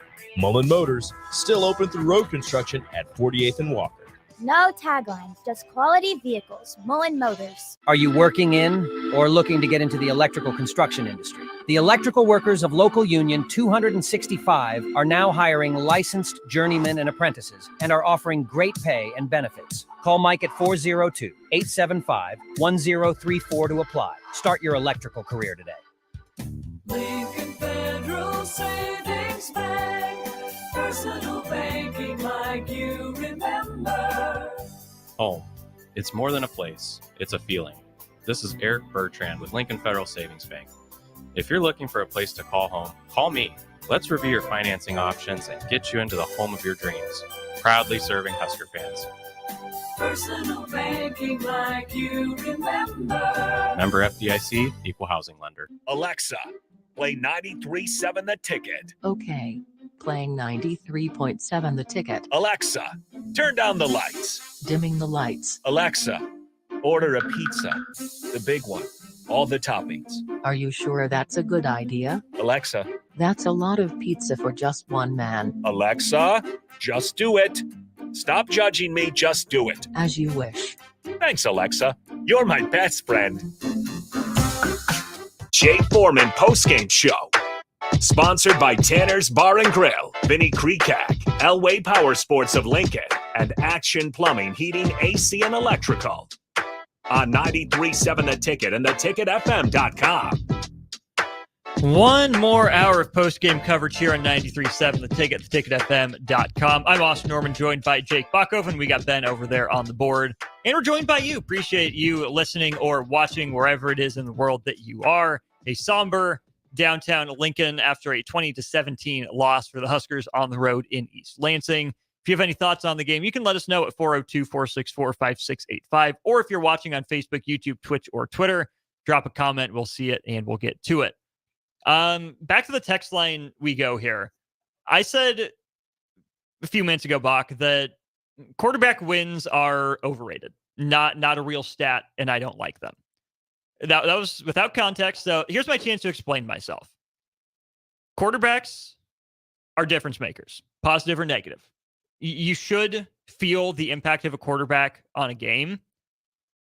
But by that same token, Heinrich Harburg isn't a good or elite quarterback just because Nebraska was 5-1 with him entering today, 5-2. Winning the games doesn't necessarily make you a good quarterback, right? I'm willing to buy into and believe that there are certain lineups and certain combinations of guys that work better together, that it unlocks something.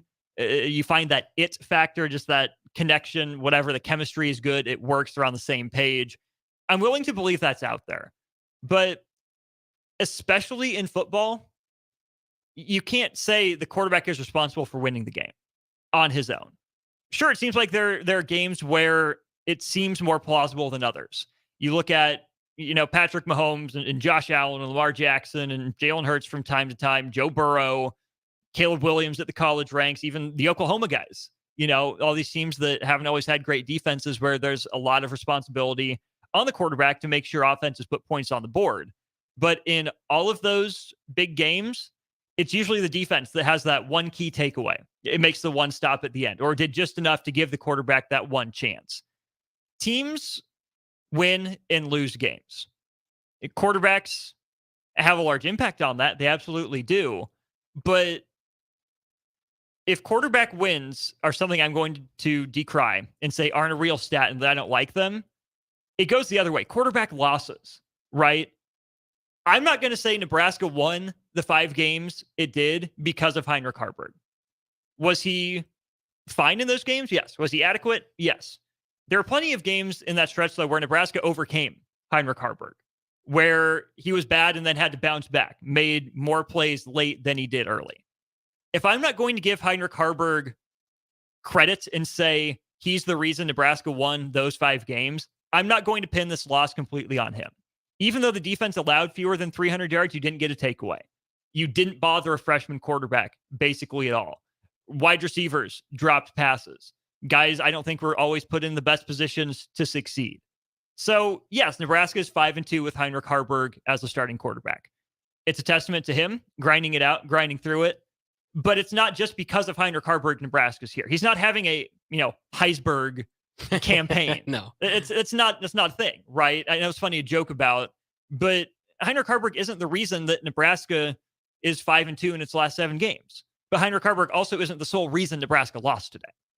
Yeah, it's a really interesting conversation to have because there's a lot of different ways to look at it. I mean, I do think there are like equalizers. There are guys that can, provide that spark. Robert Griffin, where were those Baylor teams with him, Lamar Jackson? I mean, those are extreme examples. But like you just said, then do we give them like the losses, despite the fact that like each one of those guys won Heisman's with like 3 losses? Mm-hmm. Did they lose those games because of them too? Because you can't just go one way with that. And in all likelihood, probably not. I mean, those guys were probably the reason why they were in the games. So it can be difficult to look at. I mean, even look at like Nebraska.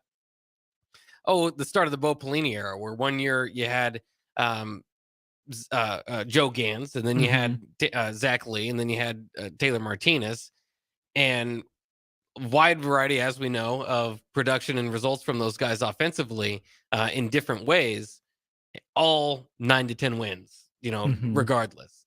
So it can be hard. And then to this example, it's kind of interesting to think, would Nebraska be 5-2 if Jeff Sims started those games? And I'm not sure. It's tough to say. So, I mean, I think there is a little bit to it, but it's just like we always say with quarterbacks is they get too much credit for the wins and too much blame for the losses. So I wouldn't go completely against that, your thing that that's overvalued. It definitely is overvalued. I wouldn't say completely that's not a thing, but it's hard to put a data point on it because it's just so different and circumstantial in every individual situation. It's a unique position. It's different judging the quarterback position than any other position in sports. You can judge a right fielder and a left fielder. You can judge a third baseman and a second baseman more comparably than you can a quarterback to any other position in football. There's so much on the quarterback's plate, but the reason we can have discussions like this is because for as difficult as it is to play quarterback with as much of a spotlight as there is on you at Nebraska, regardless of position, but we're talking about quarterbacks, so I think that's the example here. It can't possibly be as hard as Nebraska makes it look sometimes, regardless of positions. Like we have a text on the text line from 1136. How hard is it to hit an open receiver and how hard is it to catch a ball? Difficult. I mean, those dudes are flying around out there. Not necessarily the easiest thing any of us would do in our lives, but Nebraska's offense and plenty of other Big Ten West offenses, so let's not just put this on Nebraska, have made moving the football down the field look impossible at times.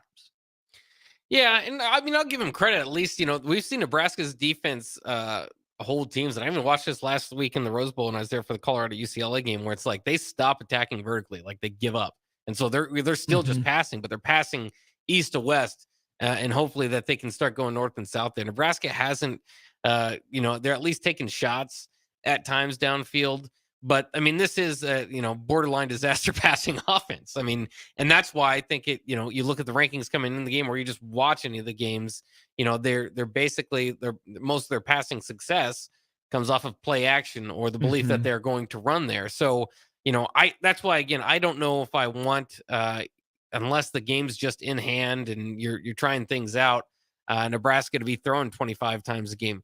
I think they're, as odd as it sounds and as hard as it is to game plan for like a 17, 18 passes a game, because that's just not a whole lot. I think that's probably more their comfortable margin. That's probably where they'd want to be. But again, you get down 20-10, you kind of don't have a choice. You got to start slinging the ball around. So it is going to be difficult for Nebraska to get going. At this point in the season, they kind of are what they are, and you're going up against some pretty good defenses at least coming up here. So you just, this is again more of the same. It's just you came out the wrong side of a 20-17 game, and you hope to come out on the winning side of a 20-17 game in the next couple of weeks. So it might be more frustrating. You see a few missed open guys, but again, like that Alex Bullock, the miss to him that ended up being an interception instead of a touchdown. That could have swung the game. That could have been the swing play of the whole entire game and would have changed the whole entire outlook of it. So, it is important to get those things going, but man, they're just limited in personnel. Maybe these freshman wide receivers can kind of develop a little bit more and give them more opportunities. But again, you just kind of go back to they're just so limited in what they can do, that grinding out 20 points, 24 points, that's considered a major success. So there's just there's not a lot of room for error, and they have a lot of errors. They sure do. I'll say this on the Bullock interception. The sin to me is that it was a predetermined throw basically to that spot, and there wasn't the read. But I'm uncomfortable saying it's a for sure touchdown, given how that safety was camped underneath it. I think the safety at least has a chance to make a play on that ball, even if it is thrown more of the sideline. Yes, if the safety's just sitting in the middle of the field and letting Alex Bullock be there on his own, it's a touchdown. But I still think the safety has enough range to get over there and at least make a play on the ball. So I'm not sure that was a walk-in touchdown, but the point stands is that Nebraska gave that possession away. You threw another interception. You should have thrown a third interception, negated by penalty, and then you fumble. So Nebraska left maybe a handful of opportunities out there just with turnovers or near turnovers alone, let alone the 3 and outs, which let's talk about that. Brian Buschini did not have a banner day. No. With no wind, couple punts fewer than 40 yards with chances to flip the field and set the defense up for more success. He did not have his best day. And as much as the offense struggled, we expected that. We expect it to be that slog, that grind to 20-24 points. Given that that's the case, it's that much more important for Brian Buschini to be on, and he absolutely wasn't for some reason today. And he's had a few games like that, and that's going to be kind of difficult for him if he wants to get to the next level. You've got to be consistent. But again, it's one of those things of, kind of like what you asked of the defense is they can be stellar, and Buschini can be stellar, but it is about consistency. And are they ready to take that next step to be one of the best in the country? Because at their best, they are there. They can go right up against them, and Buschini as well. But that's where it becomes difficult. And he's just had a few games like that. Really shanked one of his punches, which hurts the numbers quite a bit. But it's like, again, to me, it's just like at some point, all this is going to catch up to you. If you're so reliant on Buschini, like Iowa does the same thing with Tory Taylor, and Tory Taylor is consistent. Like he is built a great punter, going to be at the next level without a doubt. So maybe that's part of their plan, which is crazy, to get defensive touchdown and special teams touchdowns and have their punter be fantastic. And they always find the next good kicker. It's crazy that it continues to work up there in Iowa City. But I don't think Nebraska's really at a point with anybody on their team to say, this is what we have and it's going to be this good game in and game out without even worrying about it. So yeah, it did kind of catch up to him. Now I am interested in kind of something I said earlier, because you told me during the break you didn't know if you believe that's to be the case. Do you think this is the worst loss of the Matt Rule era? They each kind of sting a little bit differently, but I think you have a pretty good argument for this case considering what was on the line. Nebraska looking like they would be right up top, definitely probably favorites in the Big Ten West if they would have won this game. The fact Michigan State hasn't beaten a Power 5 opponent entering this game, 6-game losing streak. It's a close game. So, maybe you could argue the Michigan game, which was not a close game, would be the worst loss. But to me, this is the one that I again, and it's partially me, but this is the one that I thought, okay, you're going to win this one. The way I'm going to answer this question is just by looking at these games and what are the reasons that Nebraska could have lost. Nebraska lost at Minnesota, first game of a new coaching staff, breaking in a new quarterback. You're on the road against a conference opponent that, I get they have a new quarterback too, but they're still more established than you are. Forgivable, disappointing because it was more of the same, that the loss happened the same way so many Nebraska losses recently have happened. Colorado, the turnovers, right? We understand what happened there, how that was a close game till there's a couple minutes left in the second quarter. Then boom, Colorado's, off like a flash of light. That one hurts because it was a, rivalry throwback. It was on the road. It was the narrative battle between the first year coaches against a team that had a great win in week 1, but has really fallen back to earth now. So I think as out of hand as that got is more unfortunate in retrospect. Michigan, it's Michigan, right? I mean, they're number 2 team in the country for a reason. They're more talented than you, but you didn't even pretend to fight. Everyone said it felt dead. It felt different. Like they didn't come to play. That was from the coach's mouths. So that's disappointing, but you're talking me into Michigan State just because of all those situations, right? They've lost 6 in a row with that turmoil, haven't settled on a quarterback yet. They're banged up, down 10 guys. And because of everything on the line for interim coach. Yeah. That's not to say that Nebraska's season is sunk, right? This is where I think Husker Nation has to pause and take a deep breath, which is why I think we led off with, this is more of the same of what we've seen. This game doesn't necessarily move the needle one way or another all that much for this team. But given those factors, given what it feels like even from a distance, I would say from the outside, if I'm judging this purely as a fan, this is a letdown. I would love to know the response in the locker room and how that group of guys took to Rule's comments about managing expectations and how they can't look big picture. It's going 1-0 every week. There's a human nature element to it too, where I'm sure these guys know the same information we do about Michigan State with how many games in a row they've lost and the interim coach and not settling on a quarterback. I don't want to say that they let that information get to them, but stuff like that is for guys like you and me to talk about. It's not for the team to talk about. So it almost feels like they bought into it. Maybe that's just, judging it in retrospect. Maybe they did do their best and their best just wasn't enough today. They were just all off as a team, but it was a bad Saturday to be off in all those ways.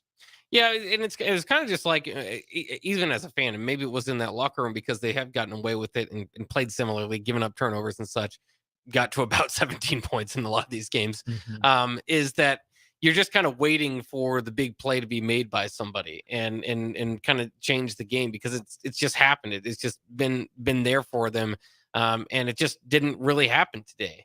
And so, I mean, I think it, like you said, it's just kind of human nature. Did they play their best game here?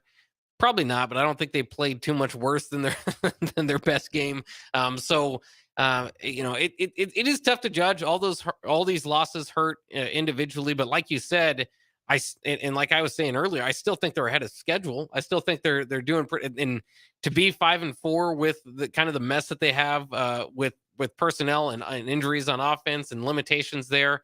I think that's still impressive. We'll have to wait and see kind of how these Minnesota and Iowa games range out, but they're somehow right in the thick of things still for the Big Ten West.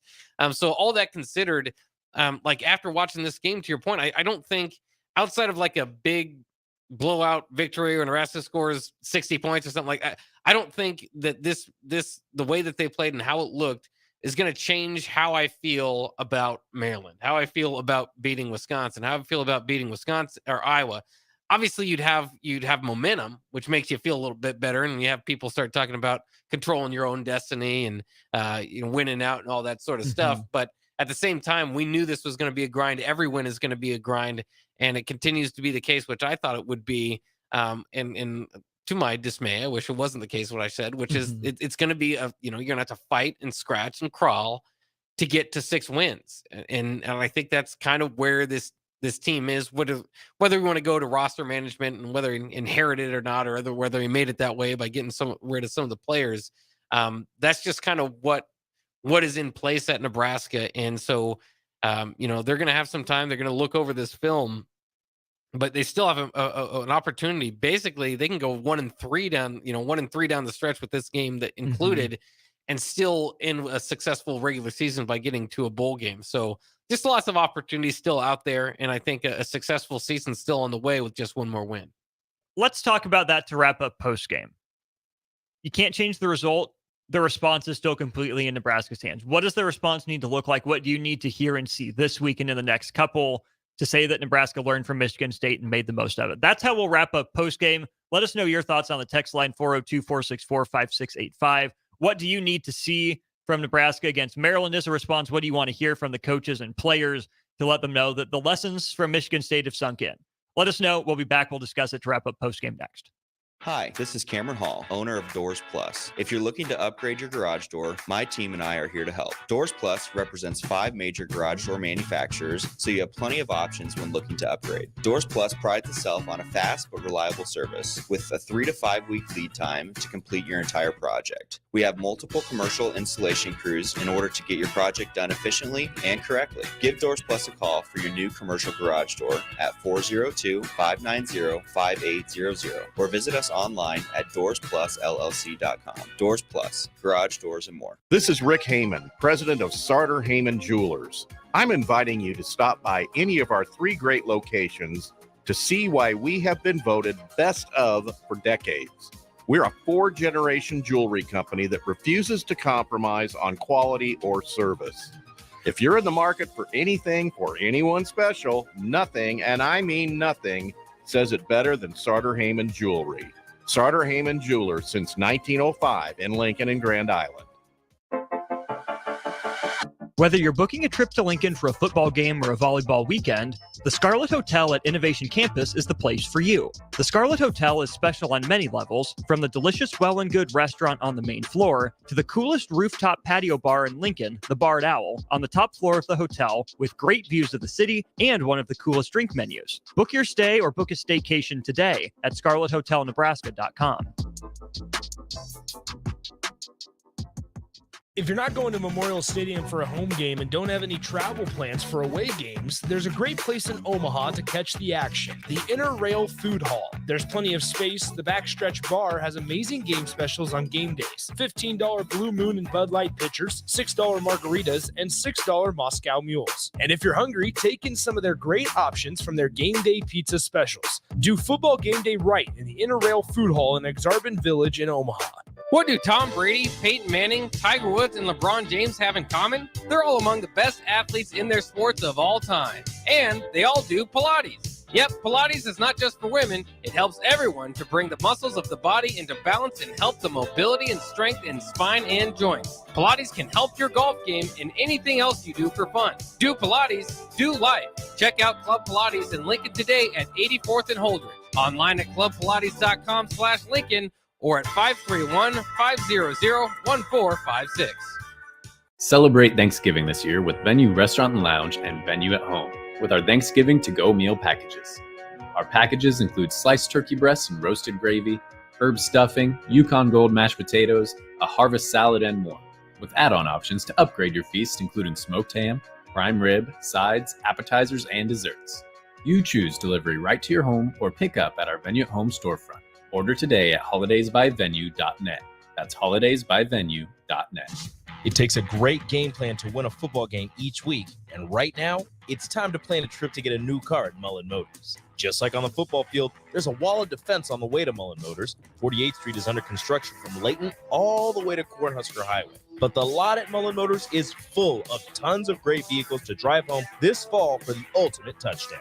Mullen Motors, still open through road construction at 48th and Walker. No taglines, just quality vehicles. Mullen Motors. If you're like most guys with symptoms, you don't want to ask for help. Perhaps a free consult with the men's health experts will encourage you. What could it hurt? Limitless knows exactly how to treat your symptoms. They will verify with a blood test, and in a very short time, you'll feel like a new man. So don't drag your feet. You're not going to feel better unless you get help. The providers at Limitless know what they're doing. To receive your custom treatment plan, schedule online at limitlessmail.com and get your life back. The Stars are back home on November 4th to take on the Cedar Rapids Rough Riders at the Icebox. It's the first visit for Cedar Rapids to the capital city since 2019, and it's also military night with a post-game jersey auction to follow. Lock in your seats today by heading to LincolnStars.com. Gary Michaels Clothiers celebrates 40 years of serving Nebraskans in the men's clothing industry. 40 years of some of the most memorable moments. In our way of thanking you for 40 years, we are offering a 40% discount on any single one item in the store. 40% off any suit, sport coat, slack, sport shirt, sweater, outerwear, or shoes. To receive your 40% off on one item, be there by November 11th.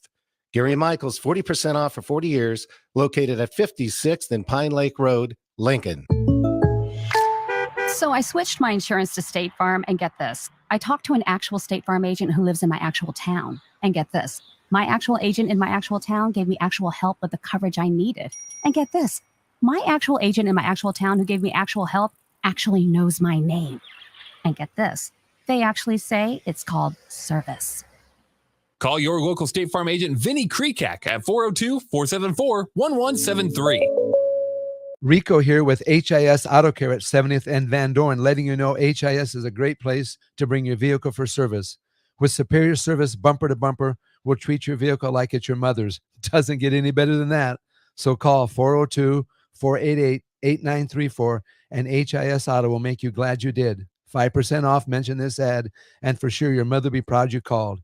402-488-8934, HIS Auto Care, 70th and Van Dorn. God bless you. College football in Lincoln, America. The time has come. Start your game day off right with the A1 Automotive Ticket Tailgate pregame show. Join the ticket crew as they bring you all the coverage you need to get you ready for the action. It's the A1 Automotive Ticket Tailgate pregame show, powered by Sunbelt Rentals. Ben Bleicher with Professional Realty Group of BHHS Ambassador, Select Plumbing, Jimmy John's, Lincoln Wall to Wall Wine and Spirits, Fleet Feet, Bure's Cheese Spread on 93.7 The Ticket and theticketfm.com. Jay Foreman Postgame Show. Sponsored by Tanner's Bar and Grill, Vinny Kreekak, Elway Power Sports of Lincoln, and Action Plumbing, Heating, AC, and Electrical. On 93.7 The Ticket and theticketfm.com. If you're still hanging with us on post-game coverage, we appreciate it. You are diehards, doing the best we can to give you some fresh angles on Nebraska's 20-17 loss to Michigan State. Also, Norman, Jake Bachoven with you for another 20-25 minutes or so here on 93.7 The Ticket. Thanks to everyone watching on stream, Facebook, YouTube, Twitch, and Twitter. And if you're here in Lincoln, either you're watching college football or hopefully you're an ALLO subscriber, ALLO customer, and you have channel 951. You've got us pulled up there. All right, Bach, we're going to talk the response.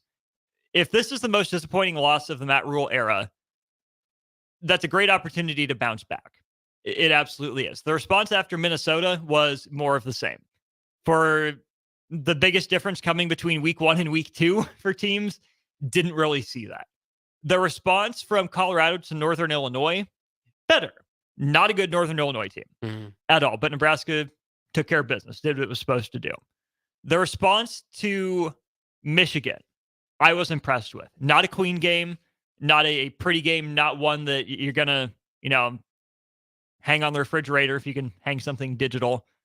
But the way Nebraska responded on a short week to go on the road against a tough Illinois team. Again, not the best Illinois team, not a bunch of world beaters, but to be challenged by Matt Rule, to have that full pads Sunday practice and to go on the road and get a win heading into a bye week, that was an impressive response. I thought that was Nebraska turned a corner mentally. We wouldn't have another Michigan letdown. I understand what it takes.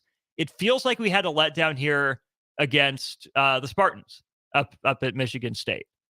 Now, that being said, the result can't be changed, but you still have full control over the response. If this team responds against Maryland like it did against Illinois, maybe it's a win, maybe it's not, but I think Husker fans have a much better chance of going home happy after a home game next week. The mental fortitude of this team is going to be tested again. The injuries are a lot. The outside conversations are a lot. But this team has a chance to quiet it and to change the narrative in these last 3 weeks. It's all in their court. Yeah, and I think there's obviously the opportunity to do this, and maybe again, I think it kind of brings them back to earth a little bit. I don't know if they weren't as prepared for Michigan State as they should be, but as we've talked about, it's kind of human nature to understand. Okay, we've probably been hearing all week or understand that they're favored. They should win this game. They're a program that was heading upward. Michigan State was heading downward. Now you're kind of brought back to earth, and I think it's kind of interesting because Matt Rule. Would play with the result as well. Saying we've gone from close losses to blowout wins, and it'd be nice if things were just so set like that and it wasn't up and down.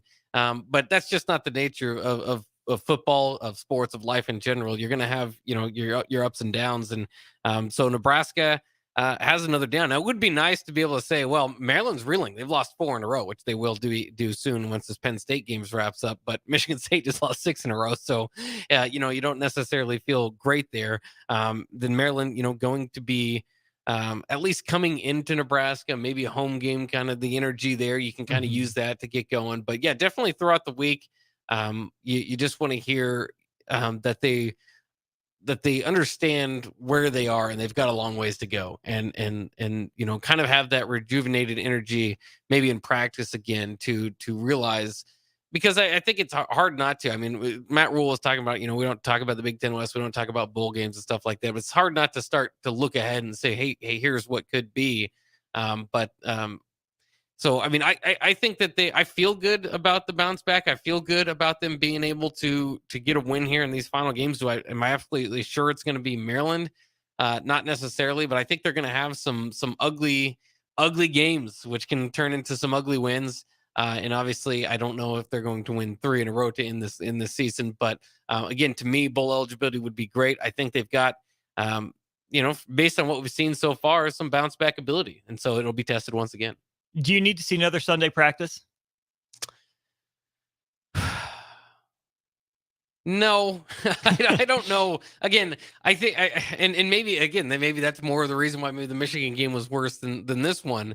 But I don't think that the effort that they put out there was like so bad, or like that it was evident that they did not respect Michigan State going into this game or something like that. I don't think they necessarily need to do that. Now, would I be against it either? I would understand, like, it worked once. Let's see if we can get it going again and really try to rejuvenate this team going into this week. But I don't think it's necessarily needed. And I don't know if you want to do it too often. Otherwise, it's going to ruin it. It's kind of the importance of doing it, the impact of doing it. The other question I have when it comes to the response, right? You mentioned Matt Rule says we don't talk about the Big Ten West, we don't talk about a bowl game. What is that balance? Because you can't just get so bogged down in the day-to-day minutia that you forget why you play football, what's still out there in front of you. I think some guys are motivated by the small picture of getting that 1% better every day. But I think some guys are motivated by, hey, why am I playing football? What else is there, in life for me to do? What can football bring me? Not in a selfish way, but in a, hey, we're playing a kid's game out here. It's fun, the fun aspect of it, not just the gritty, the brutal, the tough work part of it. Because clearly Nebraska needs to go back to work on the basics and ball handling and progressions and blocking and tackling, which was okay, but you can always do better there, and getting the ball out and adding another pass rush move. I think you can get so caught up in the grind and the striving to get better that you forget that there is sometimes that light at the end of the tunnel, that prize that you can grab at the end, but you can't be so focused on something that may or may not happen in a month and a half that you don't put the work in. What's your take on like that balance for this team right now? Yeah, it's certainly a balance, and I think Matt Rule does a good job of that. I mean, we've seen his pregame speeches that get you kind of serious and stuff, but I think he has enough fun with the team too, and the team seems to be responding to his coaching. So as far as the Big Ten West stuff, like I didn't even want to talk about it because I didn't think that this team deserved it. Now because the division was so bad, they were tied atop of it, and you almost couldn't. It's like an elephant in the room if you don't mention it. Is that it's right there. I think it's probably healthier for this program not to necessarily think about that, because I think that would be, while it'd be great and it should be your goal. It's just I think it's just it's like it's too soon, because the team just to me isn't there. But again, they were there in the standings, so you had to do it. But a bowl game, I think, there is no other way of saying it. I mean, we talk about outside noise and listen to this and that. The way to measure this season was if Nebraska was going to get to a bowl game. It has to be, and it will be until Nebraska gets to a bowl game, because it's just been such that long of a streak. And that's what's interesting to me about today's game is it goes from, okay, Nebraska's going to get this win against Michigan State, be bowl eligible, and then everything else is icing on the top. We'll see what they can do. Maybe they can, breathe a little bit easier.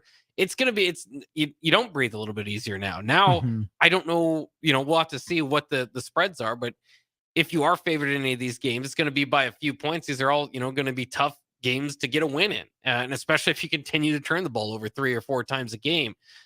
So I'm kind of interested, because the outlook for that and just overall the narrative has shifted a little bit because of this loss to, hey, let's dream big and see if you can get to 7-8 wins and win the Big Ten West, to, okay, you're back to fighting and scratching and crawling just to get bowl eligible. And so I think that's where I would think that their attention probably can kind of focus is, yes, if we get one more win, it would be huge. So let's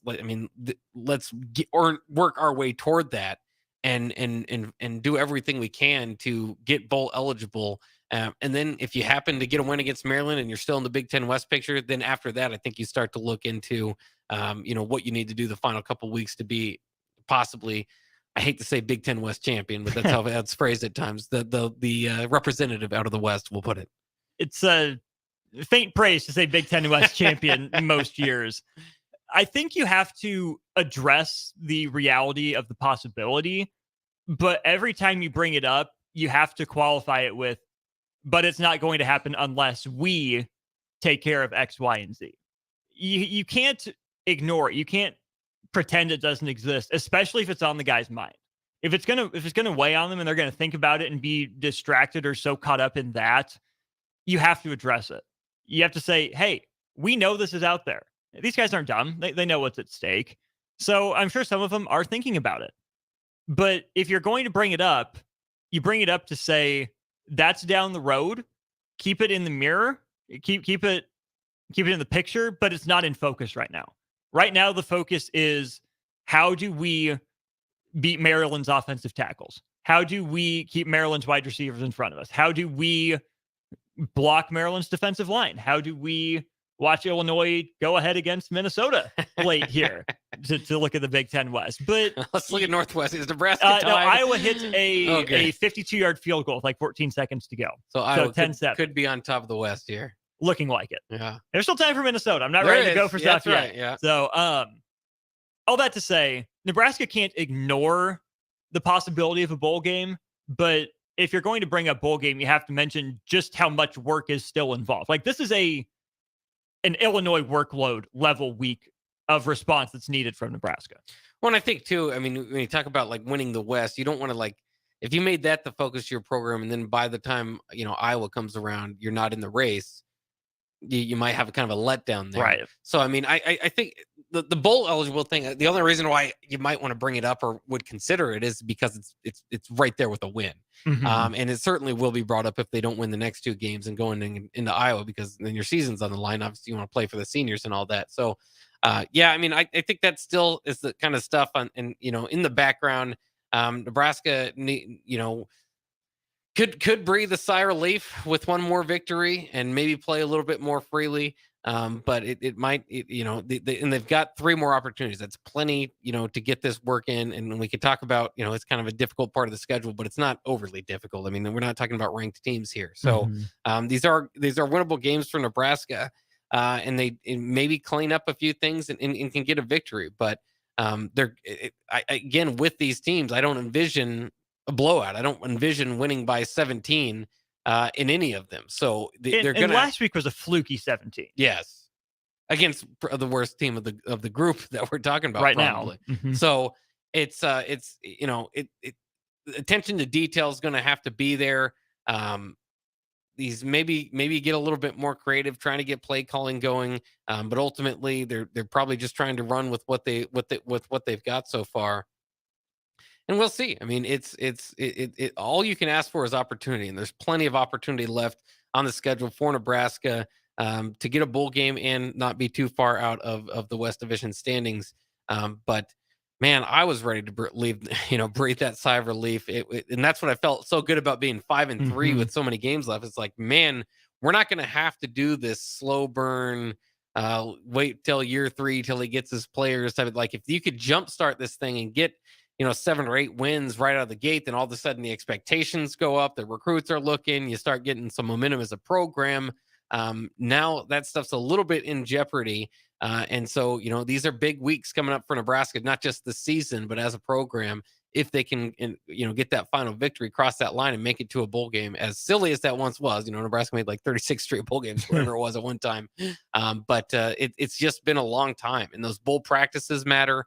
Like I said, just the kind of the momentum, regardless of what happens in that bowl game, it's huge. And I think that they're doing well. I think they're on pace. I don't think they played a whole lot more poorly today than they do in some of their wins. So there can be a little bit of, that's a little bit of glimmer of hope there. And so I think that this can still be considered a great, good season, great year 1 for Matt Rule, despite a few disappointing losses.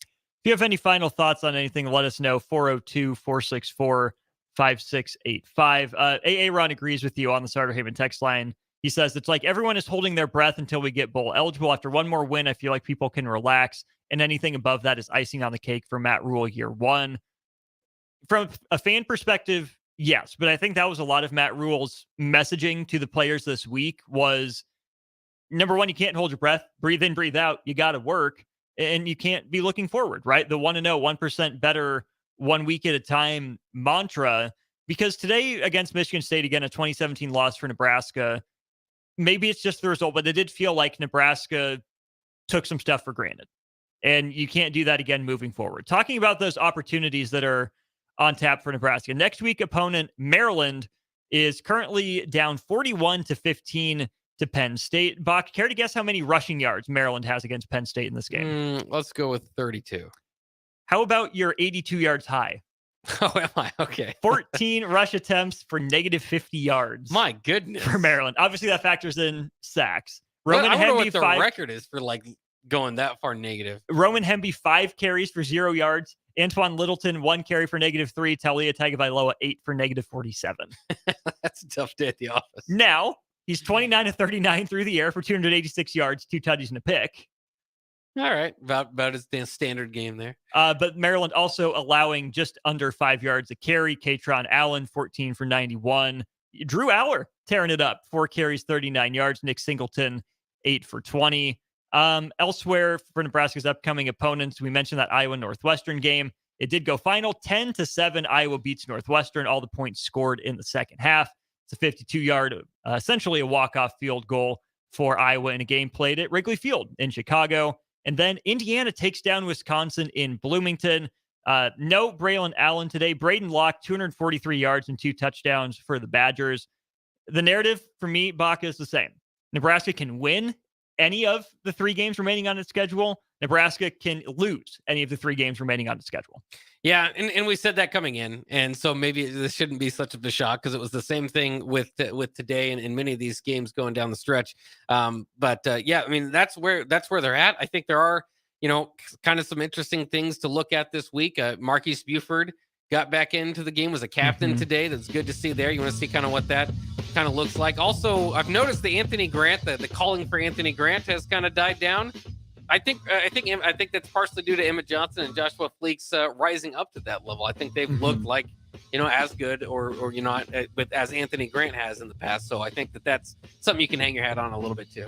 Sure, we'll have more breakdown of this game as we continue ticket weekends tomorrow and as we get into Monday and Tuesday. But stay tuned for some previews for Nebraska and Maryland moving forward next week. And that'll be a home game. Make sure you stop by next week, 1040 O Street. We'll have gear to hand out. We'll be here for pregame again starting at 8 ahead of the Huskers and the Terps. For Bach and for Ben, I'm Austin. It's been a blast. Nebraska loses 2017 to Michigan State. We'll talk to you next time here on 93.7 The Ticket. Here we go, yo. So what's the scenario? Here we go, yo. So what's the scenario? If you're like most guys with symptoms, you don't want to ask for help. Perhaps a free consult with the men's health experts will encourage you. What could it hurt? Limitless knows exactly how to treat your symptoms. They will verify with a blood test, and in a very short time, you'll feel like a new man. So don't drag your feet. You're not going to feel better unless you get help. The providers at Limitless know what they're doing. To receive your custom treatment plan, schedule online at limitlessmail.com and get your life back. The Stars are back home on November 4th to take on the Cedar Rapids Rough Riders at the Icebox. It's the first visit for Cedar Rapids to the capital city since 2019, and it's also military night with a post-game jersey auction to follow. Lock in your seats today by heading to LincolnStars.com.